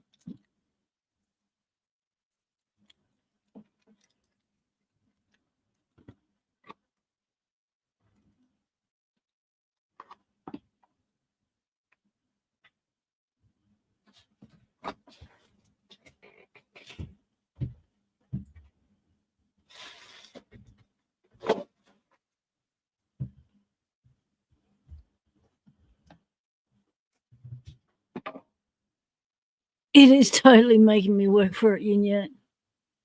Check the pick, see if I can pick him up with a magnet. Oh, yeah.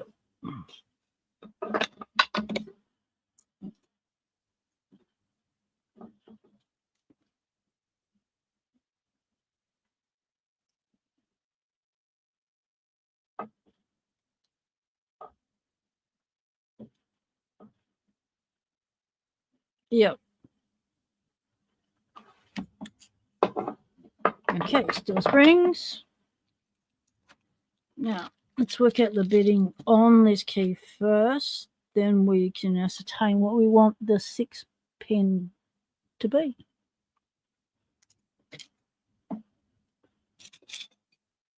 Just one screwdriver.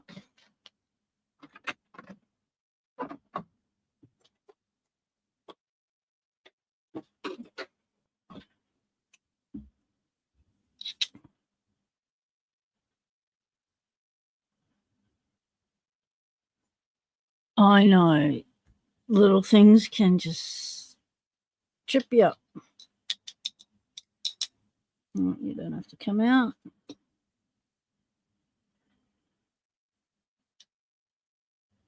You will stay in there.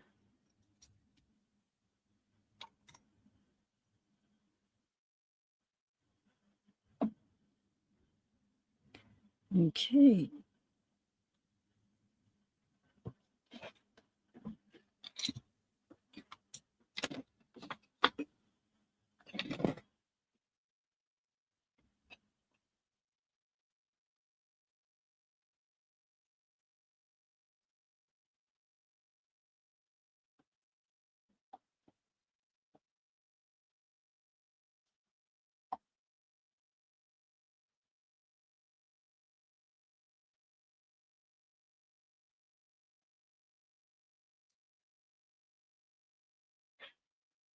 Come on.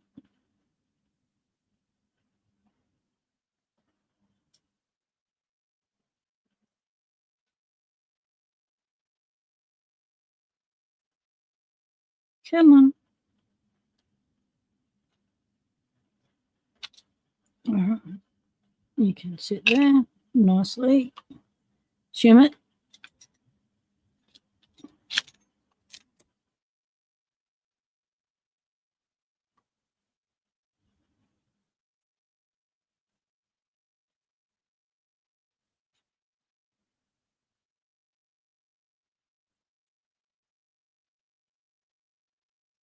Oh, shimmed it off to the side. That's never good. Lock picking energy. Welcome in, mate.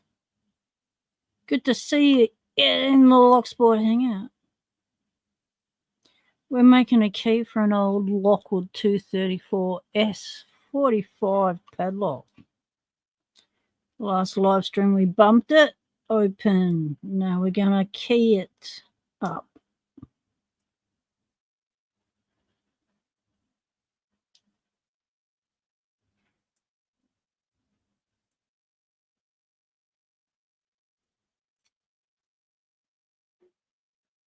Happy with that?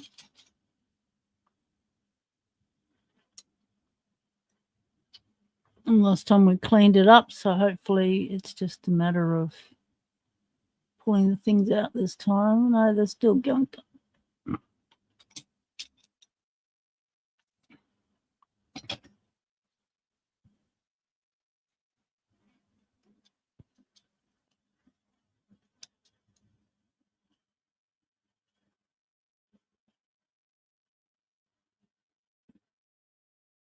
Focus. So that's our bidding.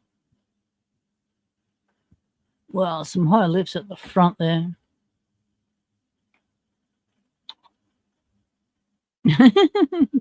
Good on you, GK, man.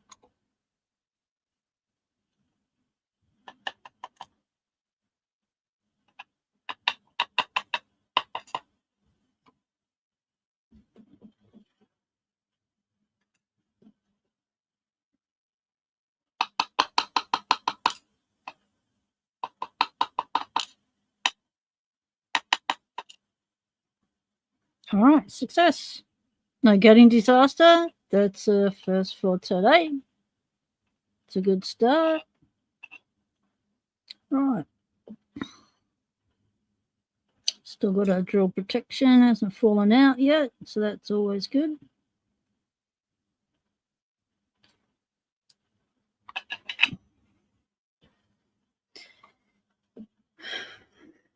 Pen and paper.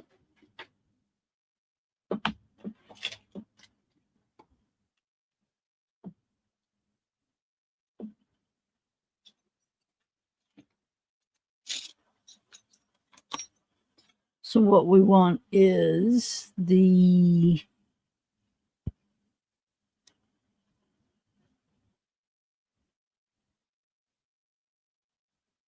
we're cutting a key tonight to the old 234-45 union. We're doing it. And first we need to ascertain what the key cuts are, and we're just going to do that by space and depth key. And we're going to see how far out of original spec is these old pins. So first one's in.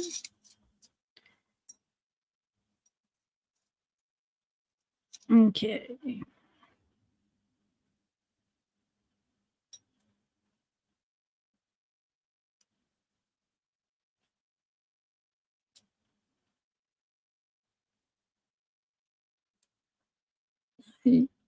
That one's too high already. Wow. Okay.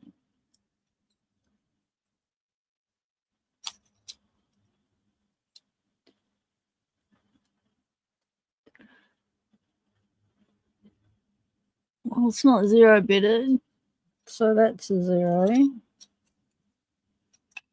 And then it goes to 1.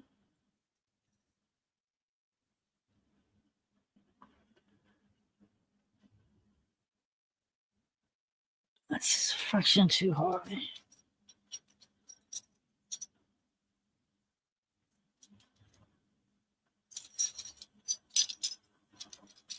Going the wrong way on the key ring here. Number 2 is good. Yep, there we go.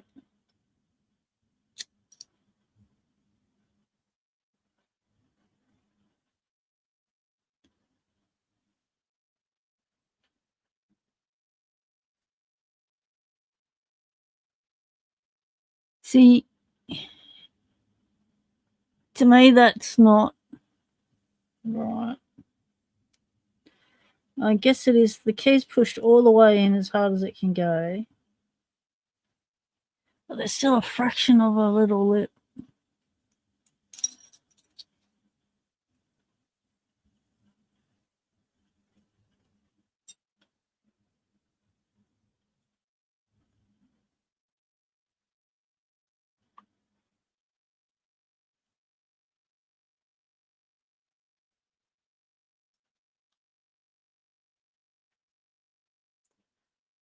So this is where it does my head in a bit, because then I'm like, oh, that's a fraction of a lip. Like, I can feel it. Like, should I, like, if I go like that, it's okay. But if I push my finger down, I can feel it. Like, but we're going to call this one.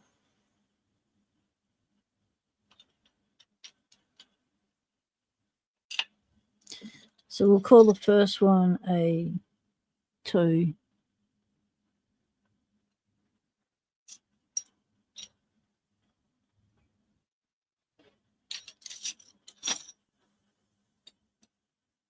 So this would be easier if I was to put it in a core holder.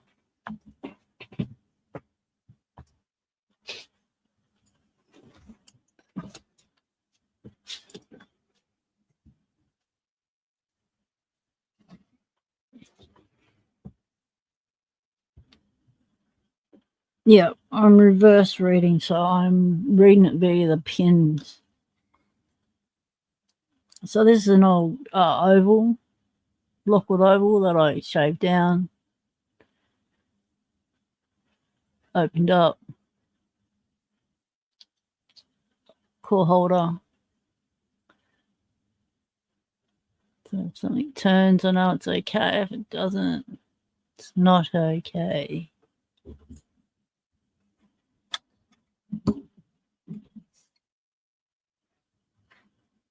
Right, number 2.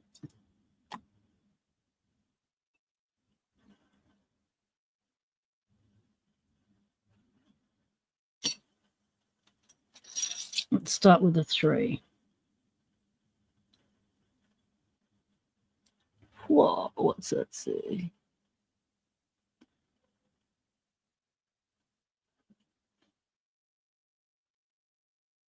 Definitely not a 3. All right, let's go back one.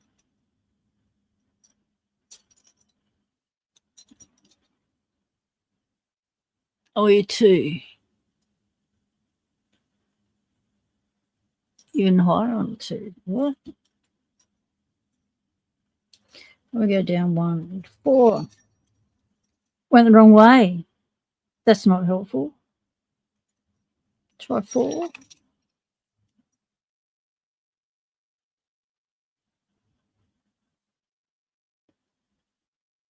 Focus on the lock.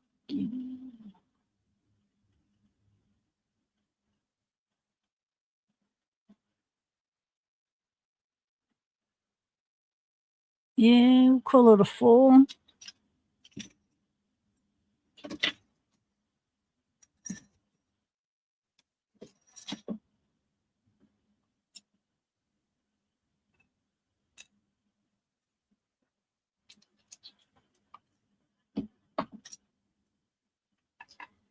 Number 3.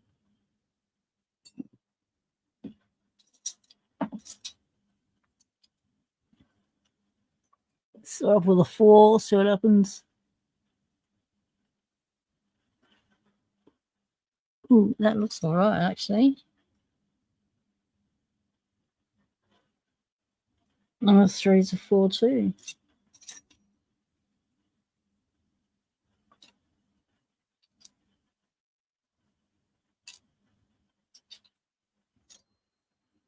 Number 4, that's a long one.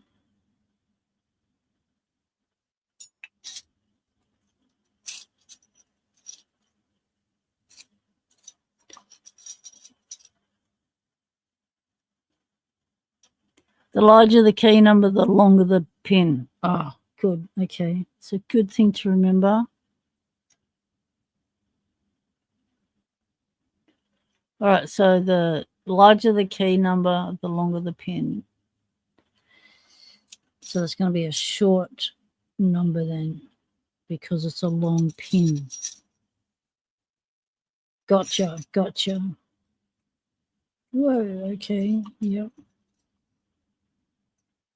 No, what? The larger the number, the longer the pin. Oh, so I've got to go longer. 9. I've got to go 9s, 8s, 9s, 6s, like longer. Gotcha. Yep. It take a while for stuff to go through the head. 6, 7. Oh, skipped it. 6, 7, 8, 9, and zeros. Here we go. Whoa.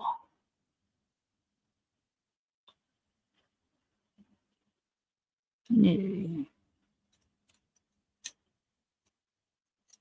Who are you? You're an 8, and you're too high. A 9.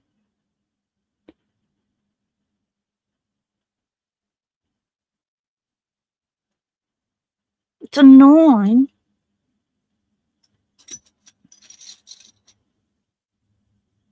That's a bit nasty to stick a 9 in the middle of the lock like that. I wonder how difficulty picking it. And the last one is at that end. It's the 5th pin. And what are you wanting to be? Something up this end.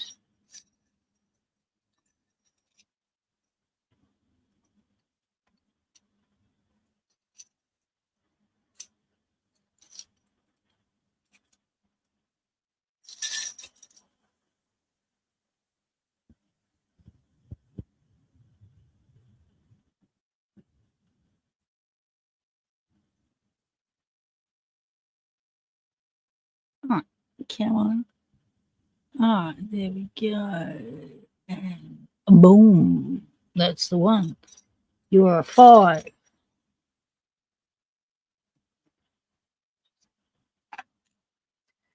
Well, that's pretty. That's a 24495 is the bidding. It's all a bit. Doesn't look that difficult when you look at it in the pinning tray. You think, oh yeah, not a whole lot up and down in there, but they are high lifts because they're all medium length pins. So they are like medium lifts. They're standard pins. Can't be standard pins, just regardless of the bidding. I was never going to pick it. It was all standard pins. I was very impressed when I bumped it. That just blew my mind. That was impressive. All right, so this is the Lockwood. Always name it. We end up with lots of little pieces of paper with lots of bidding on it, and you think, what was that for?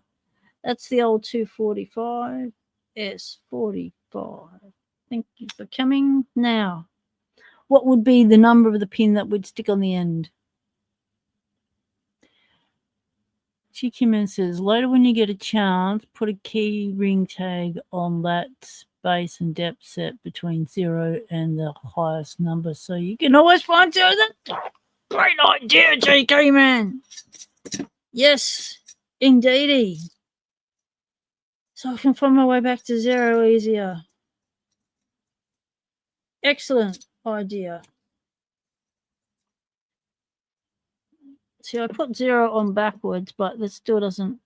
One of them's on backwards now. Yeah. Well, either way, good idea, GK man. Probably put a 4 or 5. No, it's not going to be a tip pin because I have a 6-pin blank. So we're not going to tip a 5-pinner. We're going to put an actual blank that fits the lock. It's not going to be this one because that's my one I use on everything. Didn't I get a blank key out eventually? I thought I got a blank key out. I've got my key box out. There it is. A 6-pinner key. We're going to have plenty of room. Pick up that 6 one.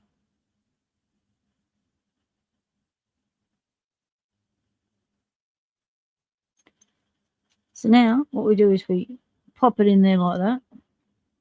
Pop it in the core holder. Core holder isn't essential, but it is helpful because otherwise what you end up doing, is if you don't have a core holder, is you need to be really mindful that you are constantly putting your finger on the bottom of that key. So, because if that key lifts even a fraction up, come on. Some keys there's a lot of movement. See all that movement? So if that key isn't properly seated, you can get a different measurement on your key pin, and you think, what happened there?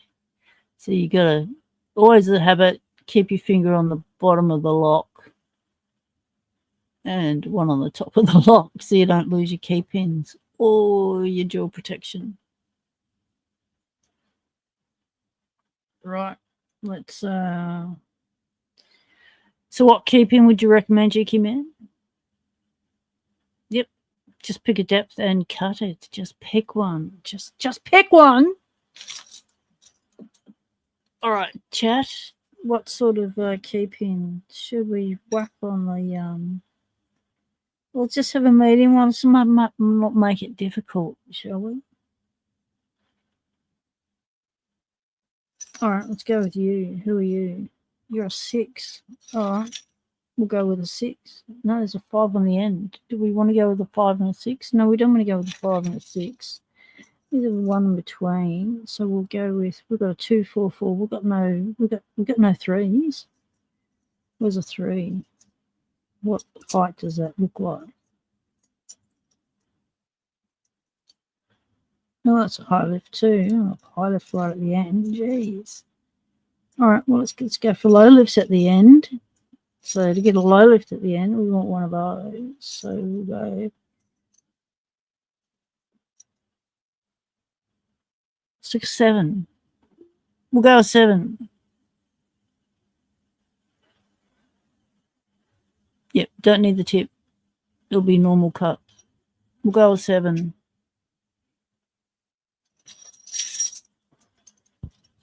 So now we need to find a 7 pin. Are these metal?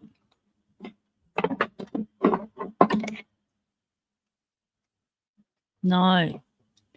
Isn't it covered brass? So I'm going to have to use the key pins from the oval.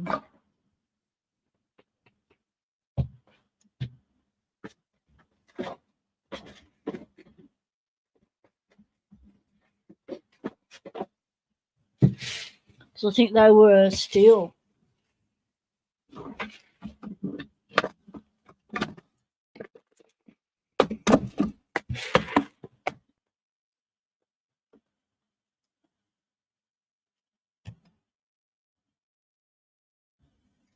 you're not focusing. Focus on something. Wow.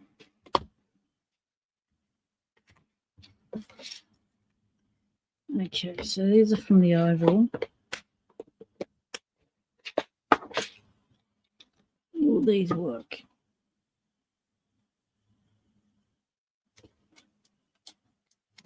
These metal. I'll check it.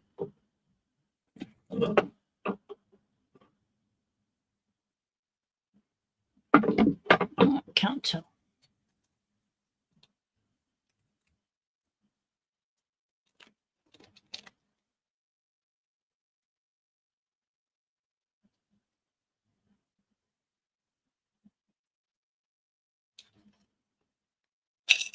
Awesome. That gets it live. Right, now, are they metal?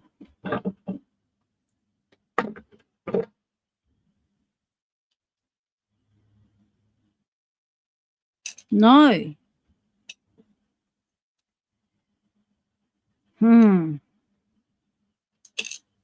Okay, that's metal. Ha! Well, that sucks. I'm gonna have to look through the pinning tray for metal key pin. We might just have to go with what we find. You might not get a choice.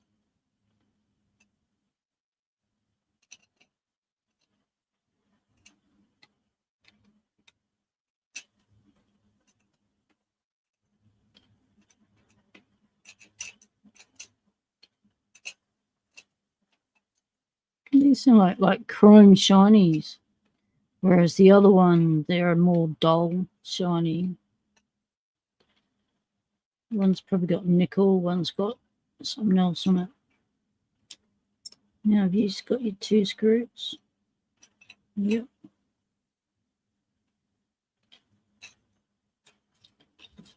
Okay.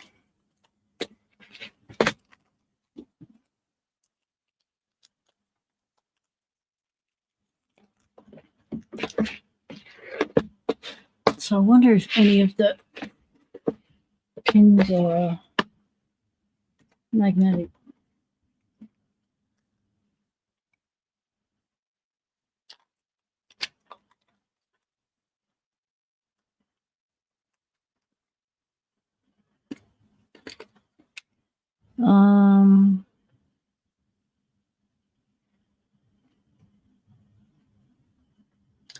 Does not look like I have any magnetic, like any metal pins. So we will go with one of these.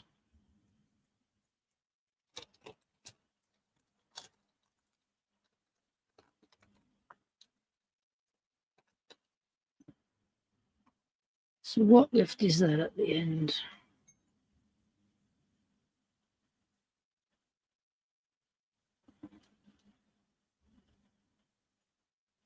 You're hardly any lift.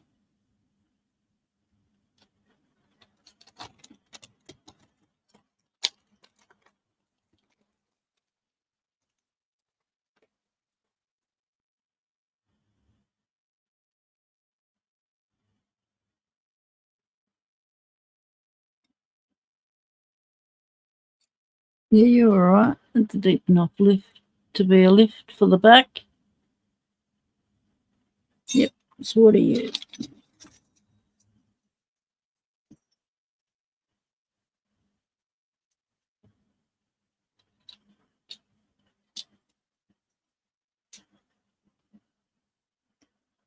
Okay, next one up. Maybe it's not a 7, might be an 8.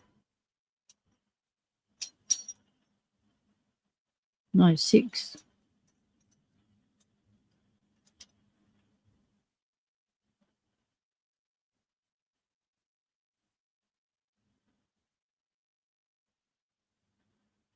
It is a 6. So we didn't want a 6 next to a 5.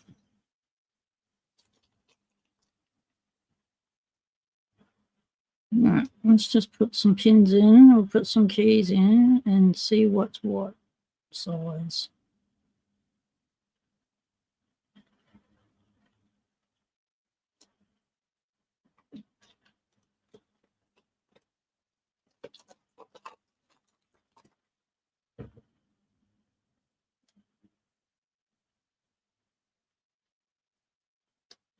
Right, what I'm after is a long kind of pin. So what we want is what did we say? Did we want a 7, did we? Was it a 7?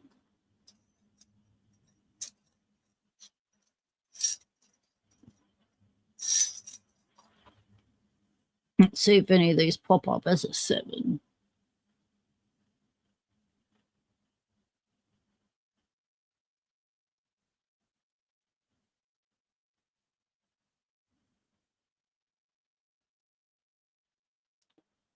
It's close.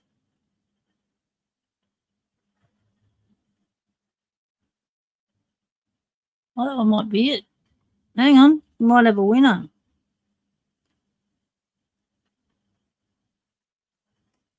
That one still feels like it's sticking up. All right, we got a winner. We got a winner. That might be our winner. Let's chuck all these ones back in there.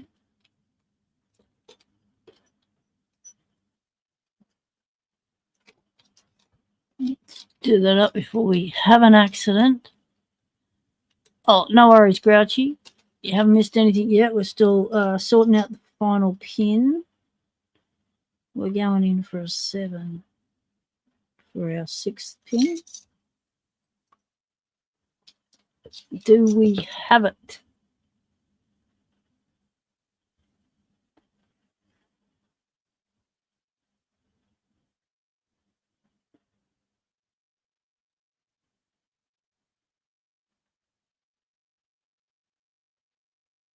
See, to me that looks slightly proud, but it's not, is it?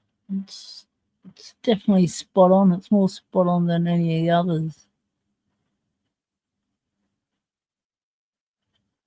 Yep, okay, it's just optical illusions started doing my head in.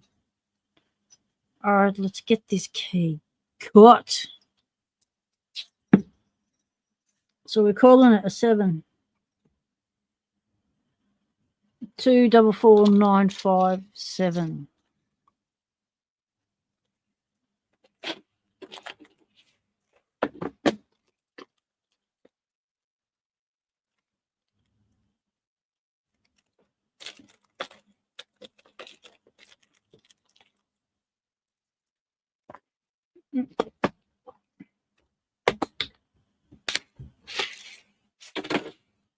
Now, next step is to create space for it.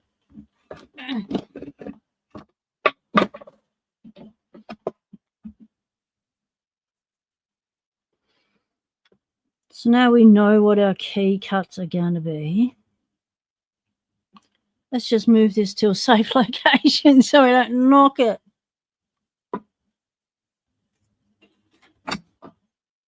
All right, move those to a safe location. Because all we're concerned about at the moment is the core. We don't need the Bible at this stage. We just want the core. So what we want to do now is we need to mark our spacings. How far along our key pins. Well, that's, yeah, I do yin yet because that's the original bidding. I want to stick to the original bidding as much as possible. All I'm doing is adding that 6th pin. G'day, RL. How's it going, mate? Well, not pinning up a Lockwood core. I am making a key for the Lockwood. It is the old 23445. So I have a little Duva. Now this is a little pin thing pointy tool that Paul Springett gave me a long time ago. And it's specifically for doing your pins. You don't need a tool like this. You can use a nail, you can use a texter, you know, use what you've got, really. So we place it in the core holder or on a surface or in your hand, wherever you're comfortable. Make sure, put it in the core holder because it takes care of worrying about whether the back of that key is flush in there or not, because you know it's going to have to be. It's sitting in there. So you make sure you pushed all the way in. Now what often happens is you slip off the side, so just, you know, get your balance.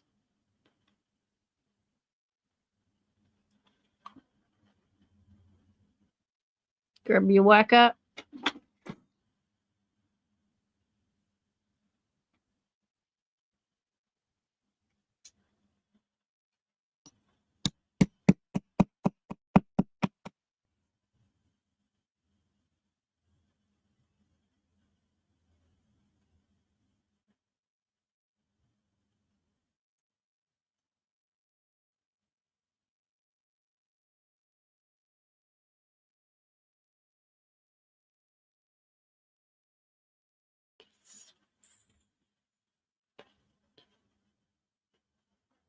Buggers!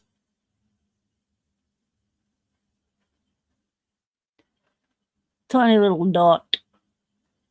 That's our first space.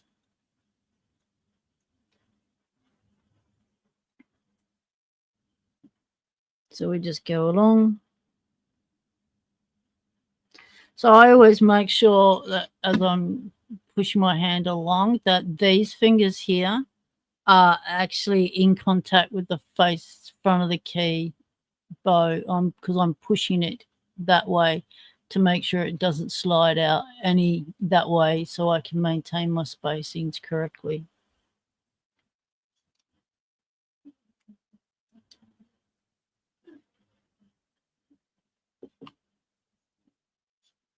So it's pushing in there, holding there, and balancing there.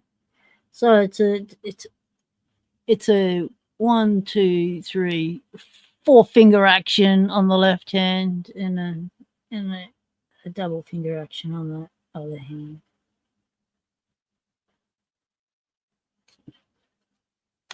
And then you've got to be able to hit the thing, hold it up, lift it up, and hit it.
Losing my grip on the 6th one, so employ more fingers.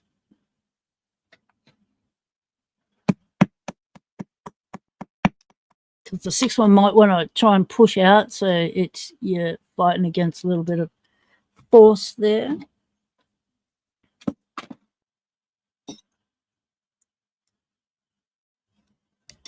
So when we get focus,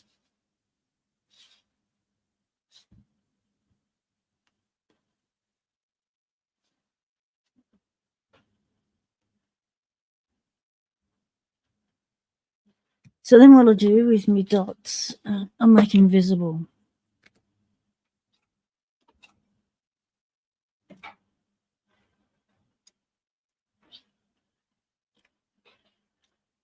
It might be hard to get out. Why? Because it's key blank. It's because, jeez, because I skewed off to the side, created a bird. When I was doing my punching, which has created an issue. Great. So we'll just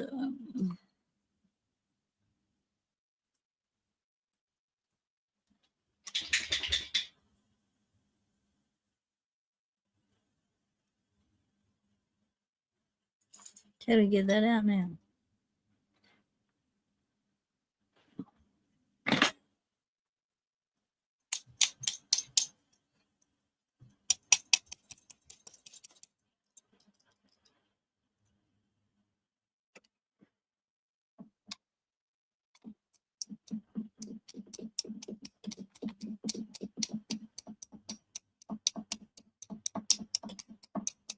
Give me back my key.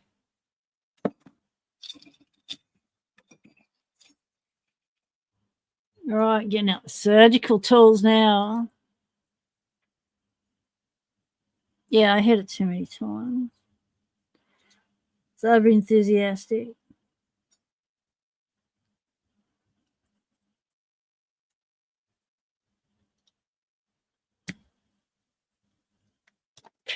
Jeez.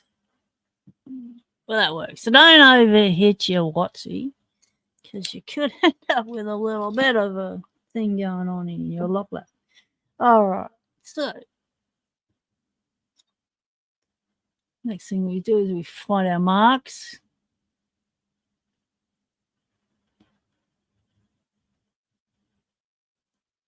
They're easy to find when it's blurry, isn't it? All right, I can see them there.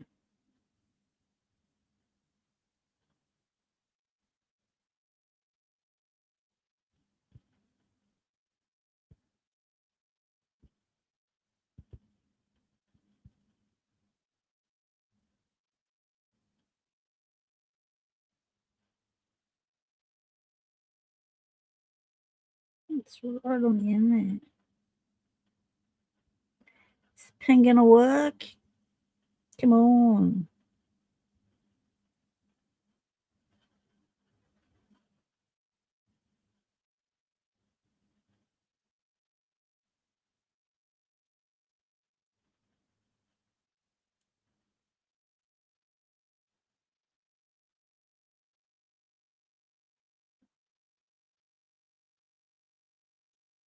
Okay.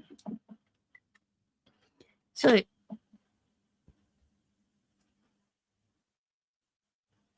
now we're going to do zebra stripes in our dots. So let's get rid of that burr so we don't have the same issue as we just had.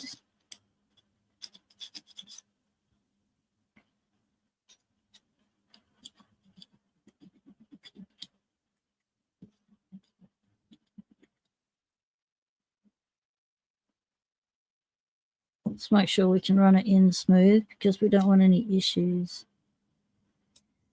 with the key going in and out. So then what we do now is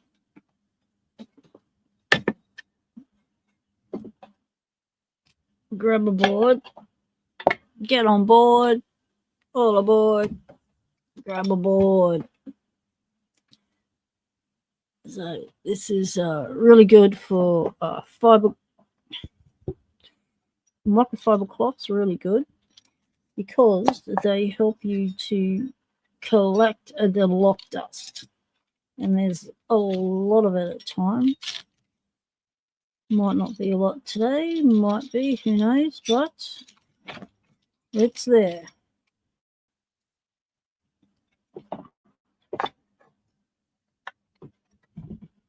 Okay. Now, my usual way of doing this is under this purple stuff is my board with my blue cloth on it, and that's where I do all my stuff. So if I was to lift up my cloth, no, I don't want to do gaming. Go away. What did I press? Don't know. If I wanted to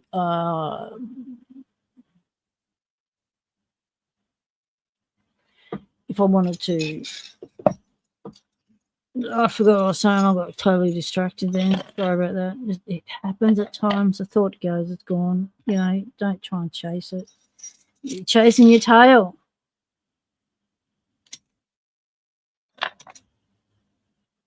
So what I do now is I get my file. And I would normally have my nice file, but I don't. So we're just going to have to go with what I've got. And that is, let me just go with this one.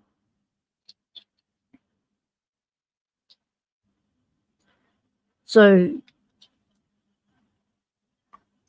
we know that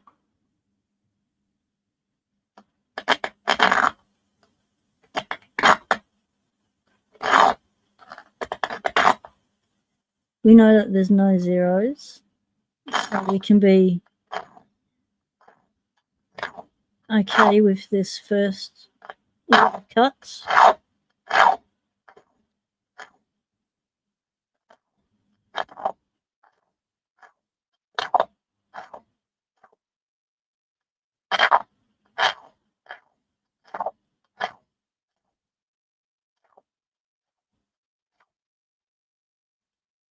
You're supposed to get the one on the tip.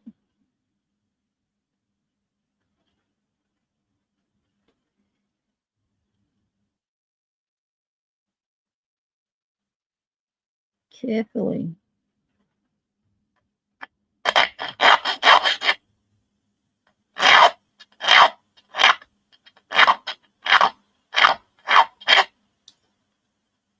Okay.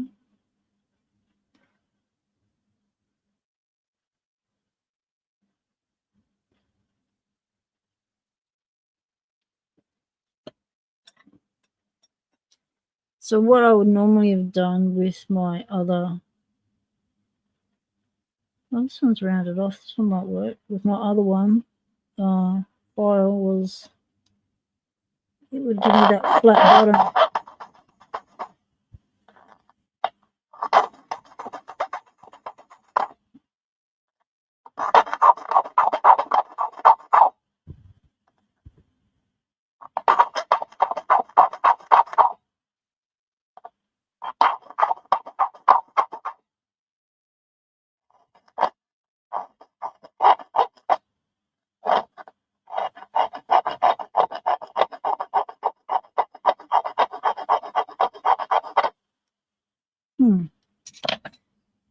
So what that gives me is where everything's going to go.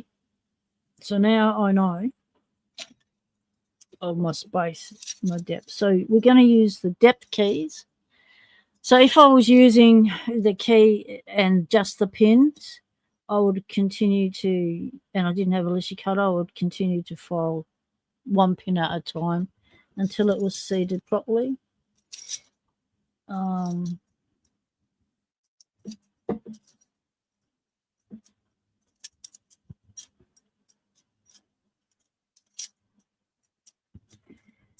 We're going to use the space and depth keys because we've got them with a Lishy cutter. So I'll show you how to do that.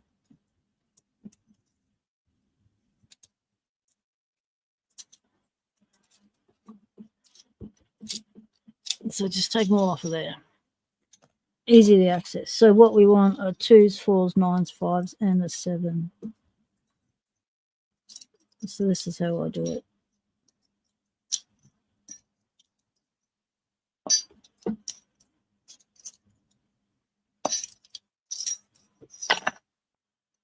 So that's our cuts. 2 4s, 9s, 5s, and 7s. So what I do now is grab my Lucy cutter. To cut is too tough for that thick key. Yes, indeed. That's why we do it in increments. So when you've got your deep cuts like that, or your heaps deep cuts, so you got to do it in increments, little bits at a time. The Lizzie cutter does cope with these keys. Yeah, it does. So 2 is the first one, and the 4. 2, 2, 2. So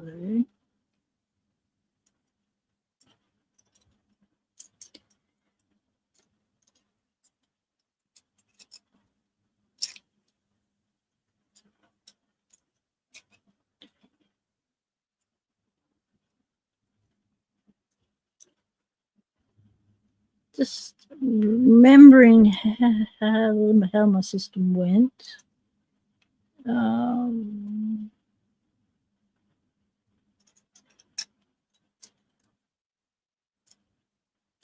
So you usually use the same style of key blank, but they've changed them. So we've only got one shoulder to work with.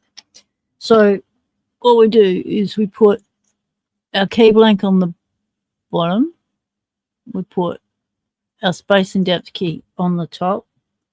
Match up your shoulder so you've got the same shoulders. See, unfortunately on this I don't have matching shoulders. I've only got one that I can match it to. I don't have one at the top to grab to. Just creating a bit of a tilt down on the key there. So just adjust, make sure you're all level.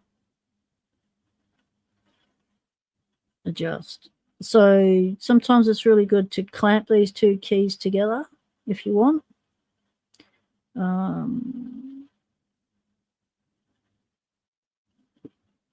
Clamping the keys together sort of worked at the start, doesn't work towards the end.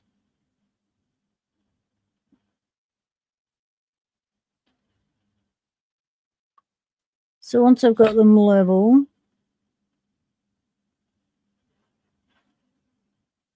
try and hold them together like so.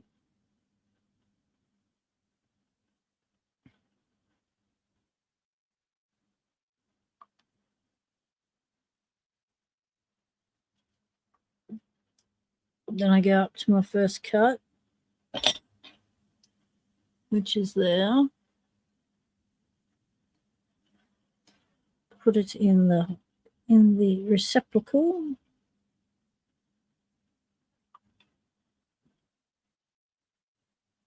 And this is just going to move all around. So might have to clamp it. Don't want to have to clamp it, but might have to clamp it. Gonna have to clamp it. Ah, damn it.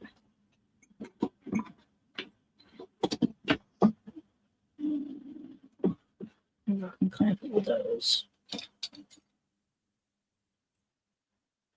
So because they're two different key blanks, they're just not sitting against each other nicely.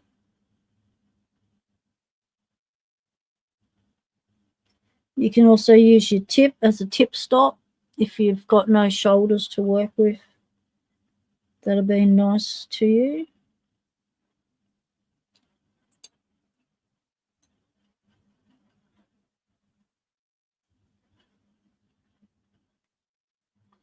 No, that's not big enough. That won't work. Okay.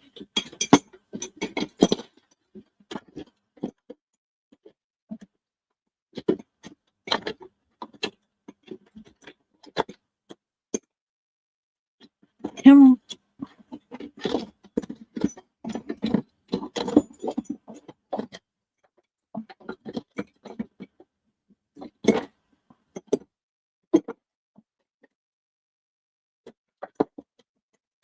Come on, get out of there. Yeah. Oh, jeez. dropping everything. Right, so put your key at the back.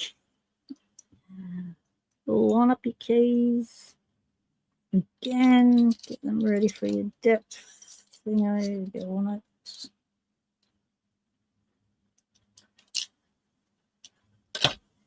Okay, try this again. Line out the shoulder. Line up the tip. Line up the base. Finger clamp it.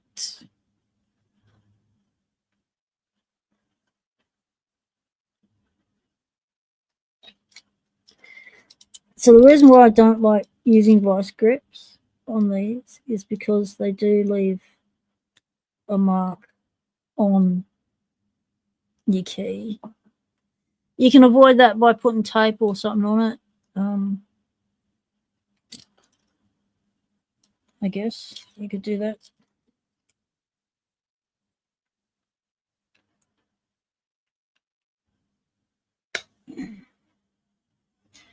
Okay, is that moved? Yep.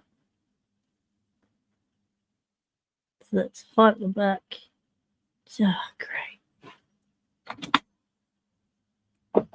Or just to get a level surface. What a hassle.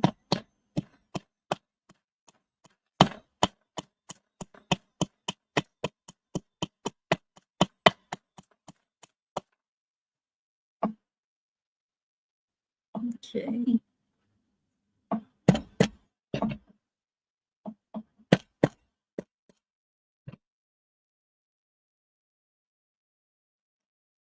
Doesn't feel great to me. Like,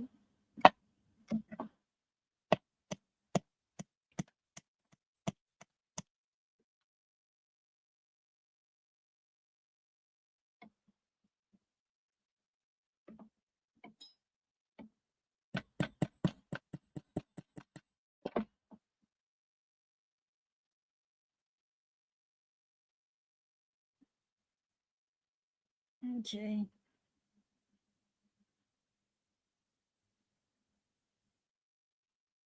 And it's all out. What a hassle and a half. Okay, Nemo. No, thanks, mate. Appreciate you coming in. Rubber pads would be good. Yeah. Yep, impressioning will teach you the basics. Oh, come on, get off. Oh, you mongrel. Okay, so you can use a clamp. I'm not. I'm just going to eyeball it. My hands aren't strong enough at the moment. I'm too weak to be able to do that. So I'm just going to rough it. And chances are my first blank might be blown. But we'll see how we go.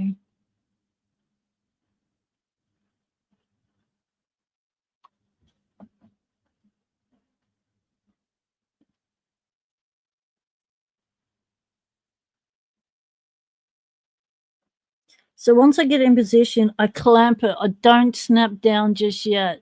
I do an adjustment at this stage. This is the, measure twice, cut once philosophy. So this is where I get to go, okay, am I level and straight? Am I on the right thing? Because usually I put my mark lines down there so I know if I'm lined up to this point, because that's the center point. And if I'm using the other method, I will do that. But because I'm using these keys, I'll get away with it a little bit. But so this is where I do my final check, and that's when I put my space depth key back on. Just make sure I'm not long at the tip. Feels like I'm long at the tip, it looks like, but it's just an optical illusion.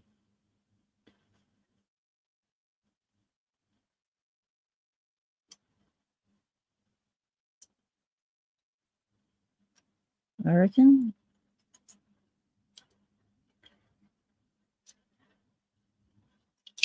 I don't know. It does my head in. It all does my head in. What you can do if you're struggling to line up and stuff, you can just take a little nip out because you know how far you've got to go, how much you've got to nip. So you can nip just a little bit. So what I'm going to do is I'm going to just extend my lines down so that I know that on the right axis and XY axis I am upright as I need to be. So let's just extend our lines down. So that's at the back like that. So where do I see it? Like that.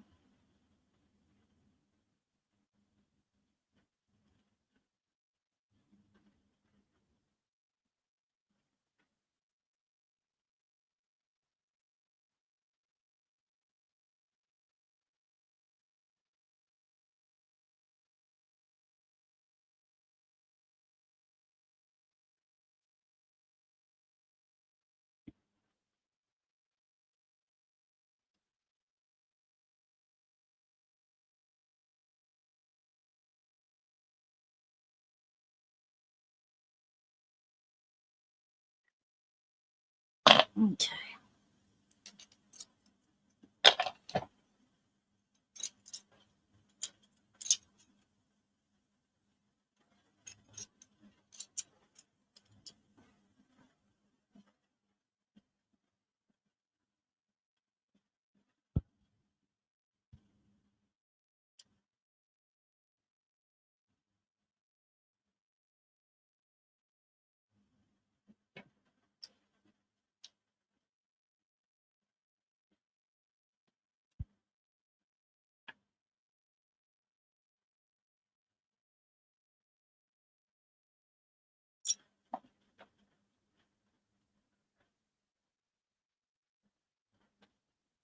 Now cover my hand over it because got animals and these little bits you cut off, they flick everywhere, and to try and find them because you can't do them with magnet is difficult. So that's why I do that. So that really didn't really nip much off, did it?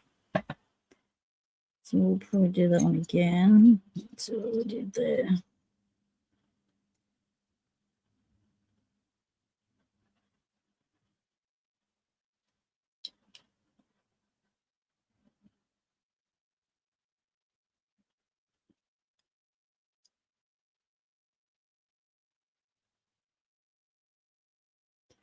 So when you go to put it in, it'll want to move on you.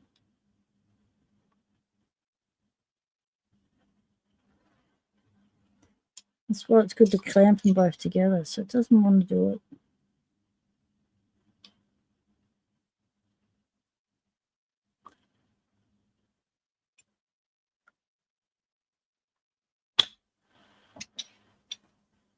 So we probably took a big chunk out of that. That probably didn't help.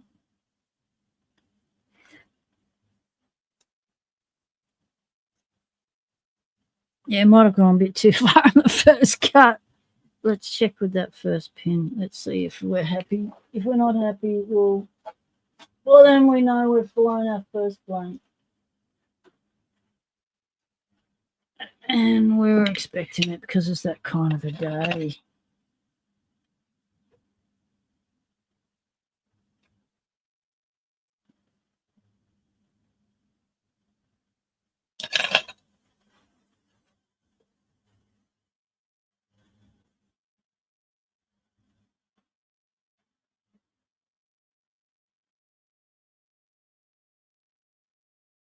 So we'll see. It could be spot on.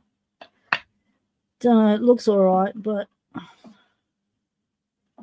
it might be a fraction under. We'll find out when we put the drivers in. I might have to do pin 1 again, but we'll keep going.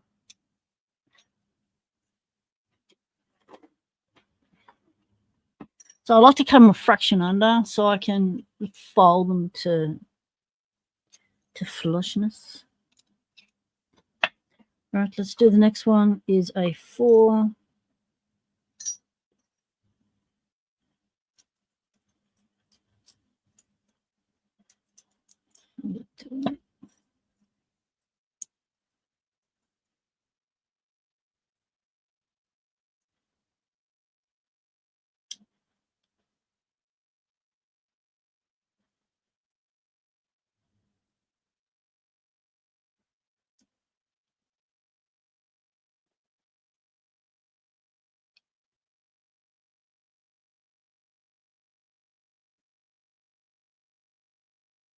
So you got to remember you're not cutting the first one again, you're cutting the next one.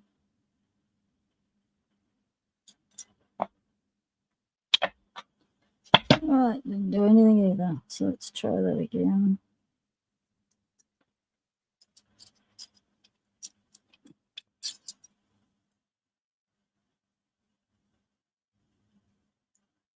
But if you were to use these clippers all the time, you'd be like nipping through these, no worries.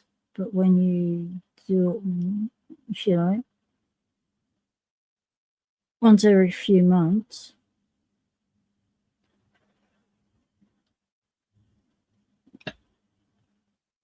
so remember to go to the second one.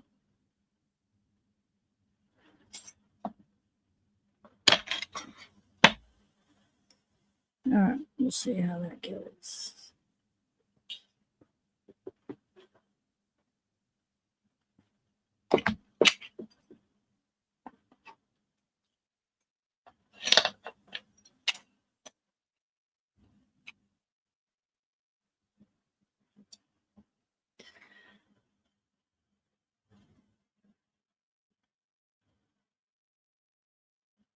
No, it's a fraction high. So at this stage, we can go back to the nipper,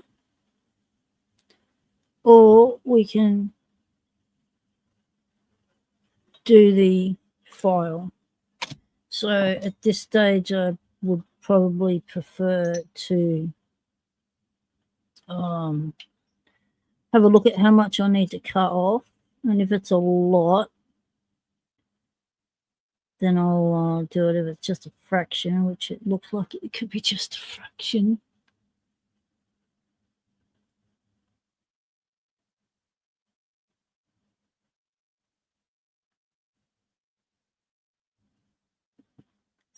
Hardly anything. So we'll just give it a once over with the file.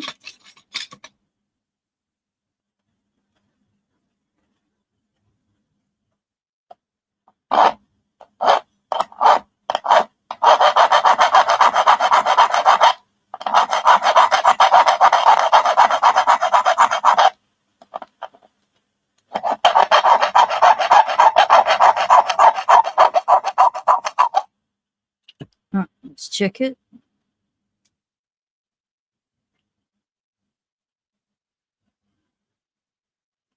Still too high.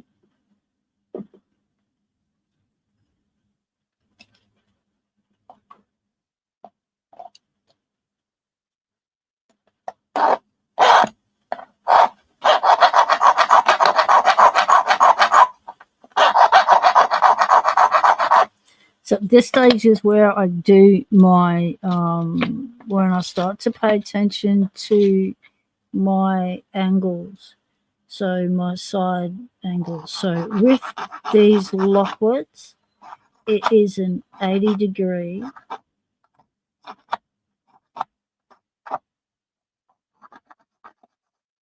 slope on your peaks.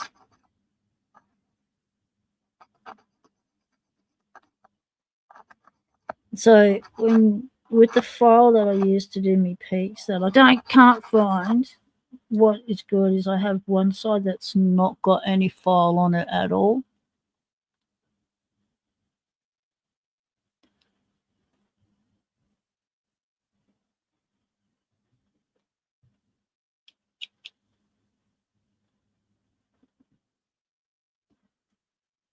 So we'll see how we go.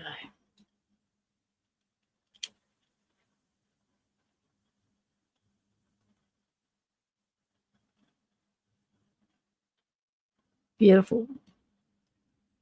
All right. Number 3 is a 4 as well.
So I was just about to do a cut, and I noticed that I was way off because my dots are offline. My line's offline.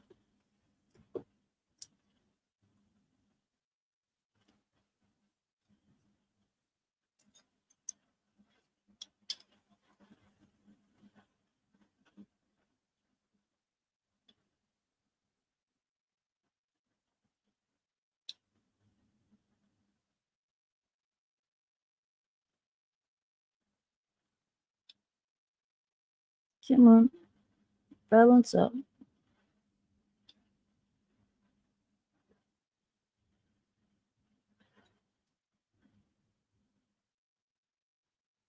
So you got to be gentle when you're going so that you don't upset anything. Just make sure you're level.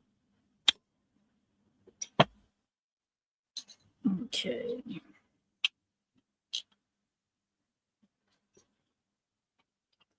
Pin 3.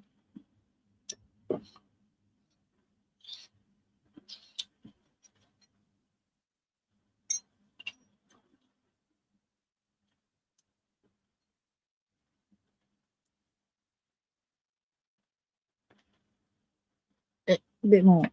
So I might just go fraction more with the leashy on that one.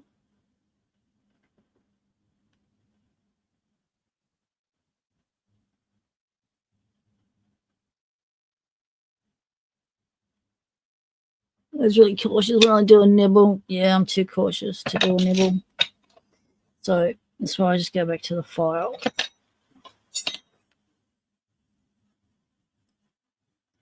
So you know it's got to sort of look like the one before. 1, 2, 3.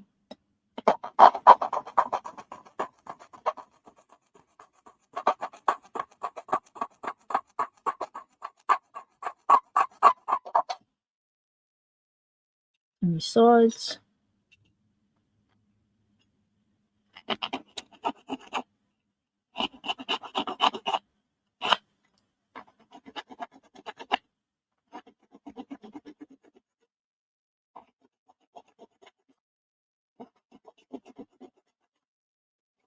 You want to remember to keep doing your shoulders, because one of the things that happens if you don't do your shoulders is as your cuts get deeper, what happens is it could jam and get stuck in the lock completely because your shoulder's too on a steeper angle or something.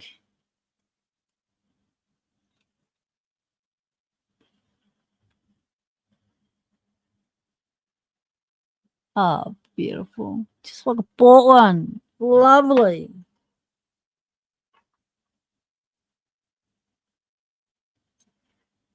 Okay. Pin 4.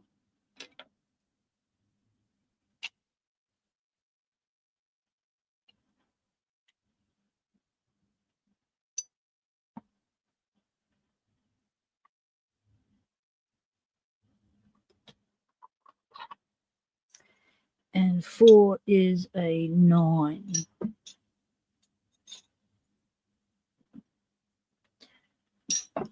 So we know that with a 9 cut,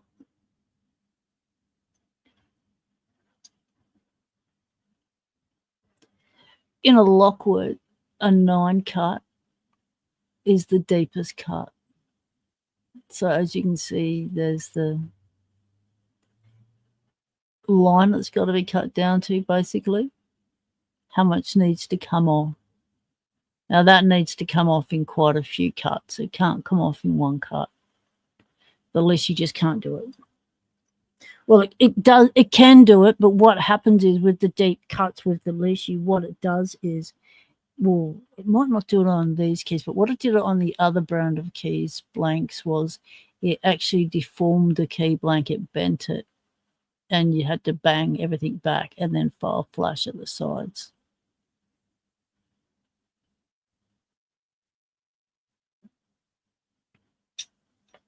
So we want the 9.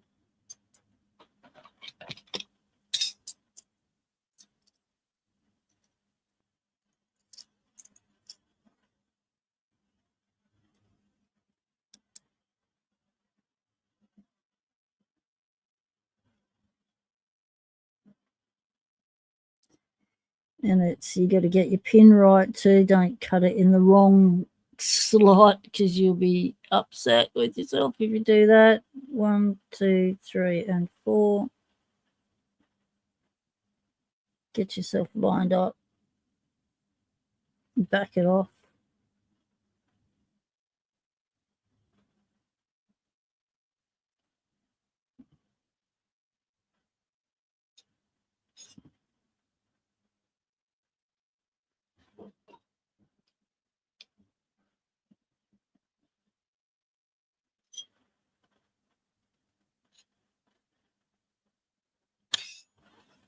Ouch.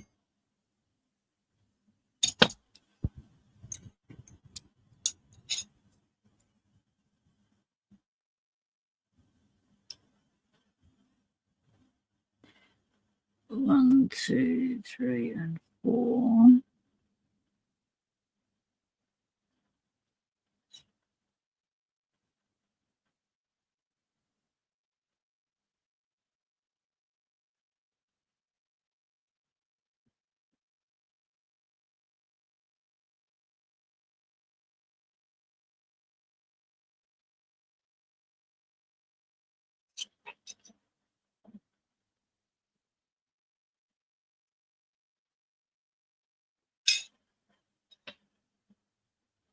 Come on.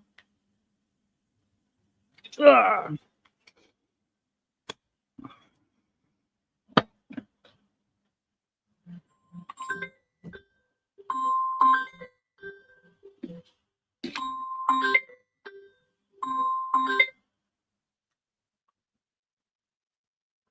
Okay. Let's check it. Whoa, so chunk to go. See, it's trouble getting out now. It's our shoulder. We didn't do our shoulder because we haven't finished our cut. But yeah, it's 4. So let's do a little bit more of a cut, and then we'll do our shoulder.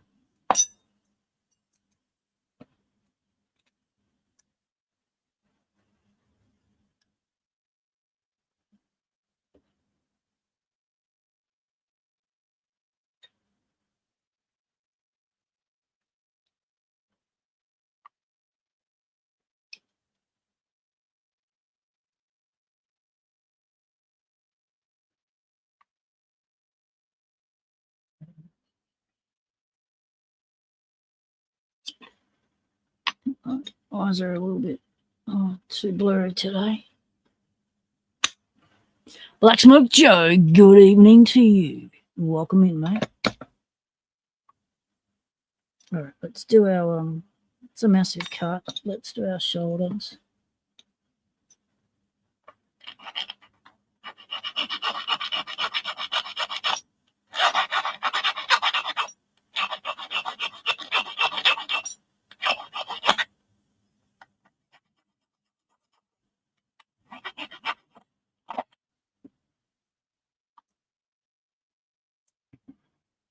Wow, you're kidding me. It's still got some to go. So when I've got a long pin like this, that's like that, and I think stroke, we've already gone down halfway down to the kingdom. So what I do then is I take out my pin, put it against my key, and have a bow peep. How well am I fitting? Am I riding on the shoulder when I go in? Am I sitting flat? We got heaps of room. So then what I do is I go back to my core. I go to my core, and then I go, if I rock this back and forth, like holding flat at the bottom, or you can put it in your core holder. You can go, if I rock this back and forward, so pull the key out of fraction, just to where it starts to hit the ramp on the way out, and push it in a fraction and see, am I actually really centered, or am I just riding, am I high on a ramp? do I just need to cut down the side of a ramp? Now that tells me that I'm a fraction off. I just dropped down a fraction then when I pulled it out.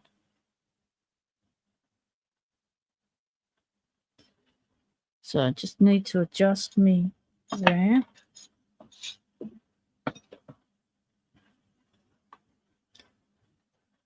So that was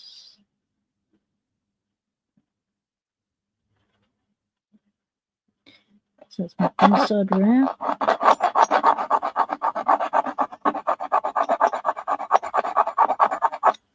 I'm going to take the height down.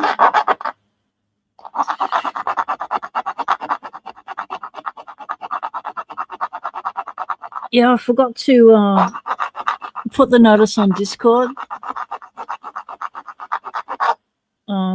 channels.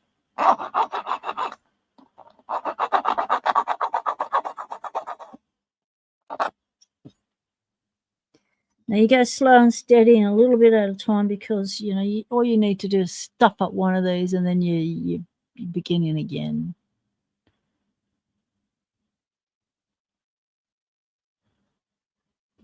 Okay. All right, I'm going down some more.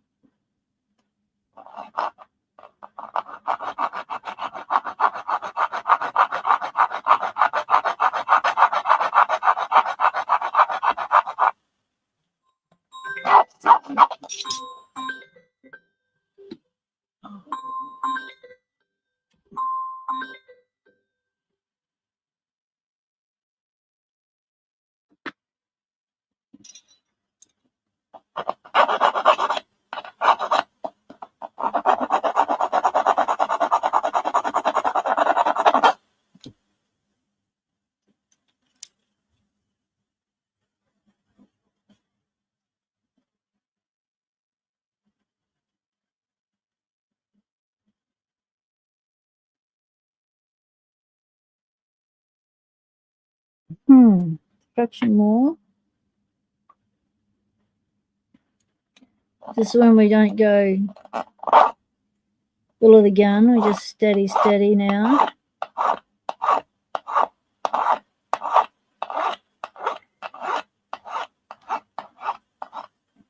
Do the edges.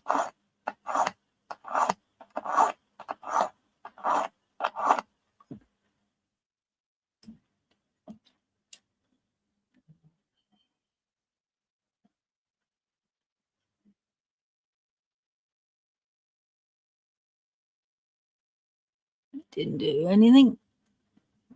Keep going.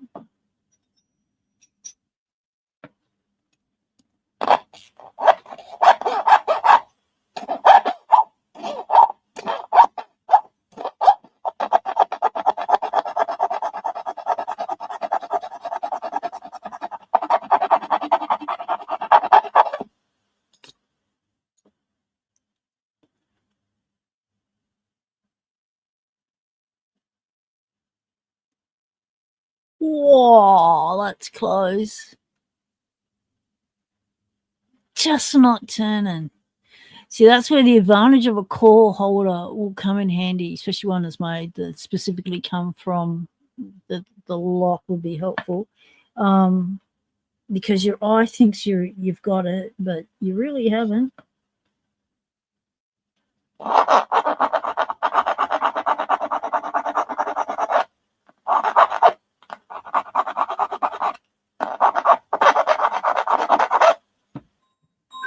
Oh. Sorry, I'm going to have to get this. They're really persistent.